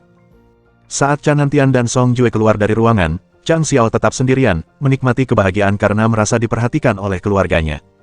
Itulah, renungnya, perasaan dicintai oleh keluarga sendiri. Itulah perasaan memiliki keluarga. Dia sangat menyadari jarak yang cukup jauh yang memisahkan medan pertempuran di utara dari ibu kota. Perjalanan pulang bagi Chan Nantian tak diragukan lagi merupakan perjalanan yang berat, penuh bahaya dan rintangan. Chang Xiao takjub melihat upaya luar biasa yang telah dilakukan ayahnya untuk kembali ke rumah mereka di Cha dalam waktu yang sangat singkat. Di matanya, Chan Nantian adalah seorang ayah yang luar biasa. Di tengah jebakan dan pertemuan mengerikan yang tak terhitung jumlahnya yang dihadapinya, Chan Nantian entah bagaimana berhasil bertahan hidup. Sedikit saja kecerobohan di pihaknya bisa dengan mudah menyebabkan kematiannya di tengah jalan. Namun, melawan segala rintangan, ia berhasil sampai ke rumah, sebuah bukti ketahanan dan tekadnya yang luar biasa. Saat merenungkan perjalanan luar biasa ayahnya, Chang Xiao tak kuasa bergumam pada dirinya sendiri, aku benar-benar merasa puas. Namun, Chan Nantian tidak puas hanya dengan membiarkan masalah itu begitu saja. Dia menoleh ke Song Jue dengan tatapan tajam dan menuntut, ceritakan padaku. Apa sebenarnya yang terjadi selama kehadiranku? Song Jue, yang terkejut dengan intensitas pertanyaan yang tiba-tiba itu, menjawab dengan ekspresi bingung. Apa maksudmu? Apa yang terjadi? Cukup sudah sandiwara ini, balas Chan Nantian dengan tajam. Jangan pura-pura tidak tahu di hadapanku. Bagaimana mungkin Chang Xiao mengalami peningkatan kemampuan kultivasi yang begitu menakjubkan? Di usianya, memiliki bakat luar biasa di ranah King Yun sungguh luar biasa. Kau pasti menyadari hal ini. Lebih penting lagi, aku baru pergi selama 2,5 tahun, namun dalam waktu singkat ini, Chang Xiao telah menunjukkan peningkatan kemampuan yang luar biasa. Tidakkah kau merasa ini aneh? Pertanyaan-pertanyaan itu menggantung di udara, menuntut jawaban yang dapat menjelaskan misteri seputar kemajuan pesat Chang Xiao dalam seni bela diri. Bab 180. Semua pertanyaan. Semua pertanyaan. Pikiran Chan Nantian dipenuhi berbagai macam pikiran dan pertanyaan saat ia berhadapan dengan Song Jue. Kerutan dalam di dahinya dan tatapan tajamnya menunjukkan betapa besar rasa ingin tahu dan kekhawatirannya. Lagi pula, lanjut Chan Nantian, kemampuan bela diri Chang Xiao benar-benar luar biasa. Kemampuannya sangat mumpuni, dan bukan hanya keunggulannya yang membuatku takjub. Yang lebih membingungkanku adalah kurangnya informasi tentang bela diri ini. Bagaimana mungkin aku bahkan belum pernah mendengar desas-desus atau bisikan tentang teknik-teknik tersebut? Ia berhenti sejenak, ekspresinya menjadi termenung. Selain kemampuan bela dirinya, kecerdasan Chang Xiao juga mengalami transformasi yang luar biasa. Pikirannya tidak hanya stabil tetapi juga sangat bijaksana. Ia menunjukkan ketegasan yang belum pernah kulihat sebelumnya. Seolah-olah ia telah menjadi orang yang sama sekali berbeda sejak pertemuan terakhir kita. Bagaimana perubahan yang begitu mendalam dapat terjadi dalam waktu sesingkat itu? Tapi yang paling mengejutkan saya, suara Chan Nantian merendah, adalah Chang Xiao memiliki pemahaman kultivasi yang lebih dalam daripada saya. Ini menimbulkan pertanyaan, siapa yang telah menjadi mentornya dalam hal ini? Siapa yang memiliki pengetahuan dan kemampuan untuk menyampaikan kebijaksanaan seperti itu? Tatapan Chan Nantian menembus Song Jue, pandangan tajamnya tak kenal ampun. Aku menemukan penghiburan dalam kata-kata Chang Xiao, tetapi aku juga merasa kata-katanya diselimuti misteri. Meskipun ini perubahan yang menyenangkan, aku harus bertanya padamu, Song Jue, mengapa kau bungkam tentang semua ini begitu lama? Apakah ini semacam kejutan yang kau rencanakan untukku? Jika ya, aku harus mengakui itu kejutan yang menyenangkan. Nada bicaranya kemudian berubah, menjadi lebih tajam. Lagi pula, bagaimana mungkin Chang Xiao memiliki pengetahuan tentang klan Cha? Apakah kau membocorkan informasi tentang garis keturunan kita kepadanya? Song Jue, merasakan beban pertanyaan dan keseriusan situasi, memasang ekspresi getir saat mempertimbangkan jawabannya. Baiklah, kakak, masalah ini, sebaiknya kau tanyakan langsung kepada putramu. Kau tidak seharusnya bergantung padaku untuk mendapatkan jawaban. Chan Nantian, yang tak ingin membiarkan masalah ini begitu saja, menggelengkan kepalanya. Chang Xiao telah menjadi pria dewasa dengan caranya sendiri, dengan rahasia-rahasianya sendiri. Jika dia ingin membagikannya denganku, dia akan melakukannya. Memaksanya untuk menjawab mungkin bukan tindakan yang paling bijaksana. Lagi pula, perubahan yang dialaminya jelas lebih baik. Apakah aku benar-benar perlu mencampuri urusannya? Song Jue tak kuasa menahan napas lega, namun kemudian ekspresinya berubah. Jadi, maksudmu kau akan terus menanyaiku saja? Memang benar, jawab Chan Nantian dengan tegas. Baik kau maupun Chang Xiao telah mengalami perubahan yang signifikan, dan aku tidak bisa membiarkan masalah ini begitu saja tanpa dipertanyakan. Jika putraku memilih untuk tetap diam mengenai masalah ini, maka kaulah yang harus memberikan penjelasan. Song Jue mengerutkan kening saat ia mencoba memahami situasi tersebut. Berubah. Aku. Ya, Chan Nantian menegaskan dengan yakin. Ketika aku meninggalkan rumah Cha kita, kau sudah menjadi Grandmaster tingkat Tianyuan. Aku menduga bahwa, setelah aku kembali, kau akan turun di bawah tingkat Tianyuan karena berlalunya waktu selama 2,5 tahun. Dan jika kau terus minum alkohol selama kehadiranku, situasinya akan jauh lebih buruk. Namun di sini kau berdiri, masih di tingkat Tianyuan. Ini sungguh luar biasa. Yang lebih mengejutkanku adalah luka telapak tangan emas Mai di tubuhmu hampir lenyap. Ini sungguh ajaib. Awalnya mungkin aku tidak menyadarinya, tetapi sekarang, aku melihatnya dengan jelas. Tatapan Canantian kembali menembus Song Jue, sebuah permohonan tanpa kata untuk mendapatkan jawaban. Song Jue, yang bergulat dengan kompleksitas situasinya sendiri, hanya bisa memberikan jawaban yang samar. Begini, masalah yang Anda maksud, luka telapak tangan emas Mai, saya hampir tidak tahu harus mulai dari mana. Adapun penyembuhan ajaib luka itu. Yah, harus saya akui, saya sendiri masih cukup bingung. Frustrasi mulai terdengar dalam suara Canantian saat ia mendesak untuk mendapatkan jawaban. Song Jue, apakah kau benar-benar berharap aku percaya penjelasan yang berbelit-belit seperti itu? Song Jue, dengan nada pasrah, hanya bisa memberikan jawaban terakhir. Demi Tuhan, kakak, semua yang kukatakan padamu adalah benar. Aku tak bisa menjelaskan bagaimana semua ini terjadi lebih baik dari itu. Hanya kau yang bisa mencari kebenaran sekarang. Song Jue berada dalam keadaan hampir panik, kata-katanya keluar dengan terburu-buru. Aku benar-benar tidak tahu. Demi Tuhan, aku tidak tahu apa-apa. Kita bersaudara, percayalah padaku. Kalau aku tahu sesuatu, aku akan memberitahumu, tapi aku tidak tahu. Frustrasi dan kecemasan mewarnai suara Song Jue saat dia melanjutkan, aku tidak mengerti bagaimana Chang Xiao bisa tahu tentang klan Cha dan sistem perburuannya. Aku tidak memberitahunya apapun tentang itu, aku janji. Canantian menatap Song Jue dengan ekspresi kesal, kesabarannya mulai menipis. Apakah aku harus percaya bahwa kau hidup menyendiri selama 2,5 tahun kau di rumah, balasnya tajam. Kau terus bersikeras kau tidak tahu apa-apa. Baiklah, aku percaya padamu. Tapi kenyataan bahwa sesuatu yang sepenting ini terjadi di sekitarmu, dan kau mengaku tidak tahu, hanya untuk memberikan penjelasan yang sama sekali tidak masuk akal, bukankah itu terasa aneh bagimu? Song Jue, merasa tertekan dan menyadari bahwa ia telah salah bicara, dengan panik mencengkeram rambutnya sendiri. Mengapa saya diinterogasi di sini? Seharusnya saya yang menanyai Anda, serunya. Jika saya tahu sesuatu, apakah saya akan lari ketakutan dari putra Anda? Saya bahkan tidak bisa tidur nyenyak. Canantian menatap saudara angkatnya itu dengan tatapan bingung, kesabarannya mulai goyah. Dalam hati, Song Jue mengze dirinya sendiri, oh tidak, aku keceplosan lagi, itu salah ucap. Meskipun Song Jue memberikan penjelasan yang panik dan Canantian terus bertanya, tidak ada informasi lebih lanjut yang muncul. Baiklah, mari kita akhiri sampai di sini, Canantian akhirnya mengalah, nadanya menjadi lebih tenang. Secara umum, keadaan menguntungkan kita. Chang Xiao telah tumbuh menjadi seorang pria, dan jika dia ingin merahasiakan hal-hal tertentu, kita tidak perlu ikut campur. Ini perkembangan yang positif. Siapapun yang telah mengajarinya dan menyembuhkanmu tampaknya tidak bermaksud jahat kepada kita. Itu tak terbantahkan. Ia melanjutkan dengan nada tenang, pengetahuan Chang Xiao mencakup alam King Yun, hal-hal tentang jati diri, tanggung jawab, esensi menjadi seorang pria, dan bahkan klan Cha itu sendiri. Dapat diasumsikan bahwa siapapun yang membimbingnya memiliki niat mulia. Terlebih lagi, mereka kemungkinan berasal dari luar negeri Hanyang, mungkin dari alam King Yun. Tidak banyak individu, bahkan di dalam alam King Yun, yang memiliki kemampuan kultivasi sedalam itu. Canantian tampak termenung. Aku rasa kita tidak perlu menghadapi orang ini. Melakukannya mungkin akan menimbulkan ketegangan yang tidak perlu dan berisiko mengungkap identitas aslinya. Sebaliknya, mari kita bertindak seolah-olah kita tidak mengetahui pengetahuan baru Chang Xiao. Hari-hari mendatang akan penuh tantangan. Song Jue menyela dengan sebuah pertanyaan, mungkinkah orang ini terkait dengan klan Cha? Respons Canantian cepat dan tegas. Sama sekali tidak, katanya dengan tegas. Penyesalan tergambar jelas di wajah Song Jue saat ia mencerna implikasi dari kata-kata Canantian. Canantian memutuskan untuk melanjutkan pembicaraan. Besok, saya akan menghadiri sidang dan memulai proses pembersihan, katanya dengan tegas. Seperti yang disarankan Chang Xiao, prajurit kita menumpahkan darah di medan perang. Kita harus memastikan keluarga mereka merasa aman dan terlindungi di sini. Prajurit tidak boleh menangis saat mereka berdarah. Saat mereka mendiskusikan langkah selanjutnya, misteri seputar transformasi Chang Xiao tetap menggantung di udara, sebuah teka-teki yang tidak berani mereka uraikan lebih lanjut.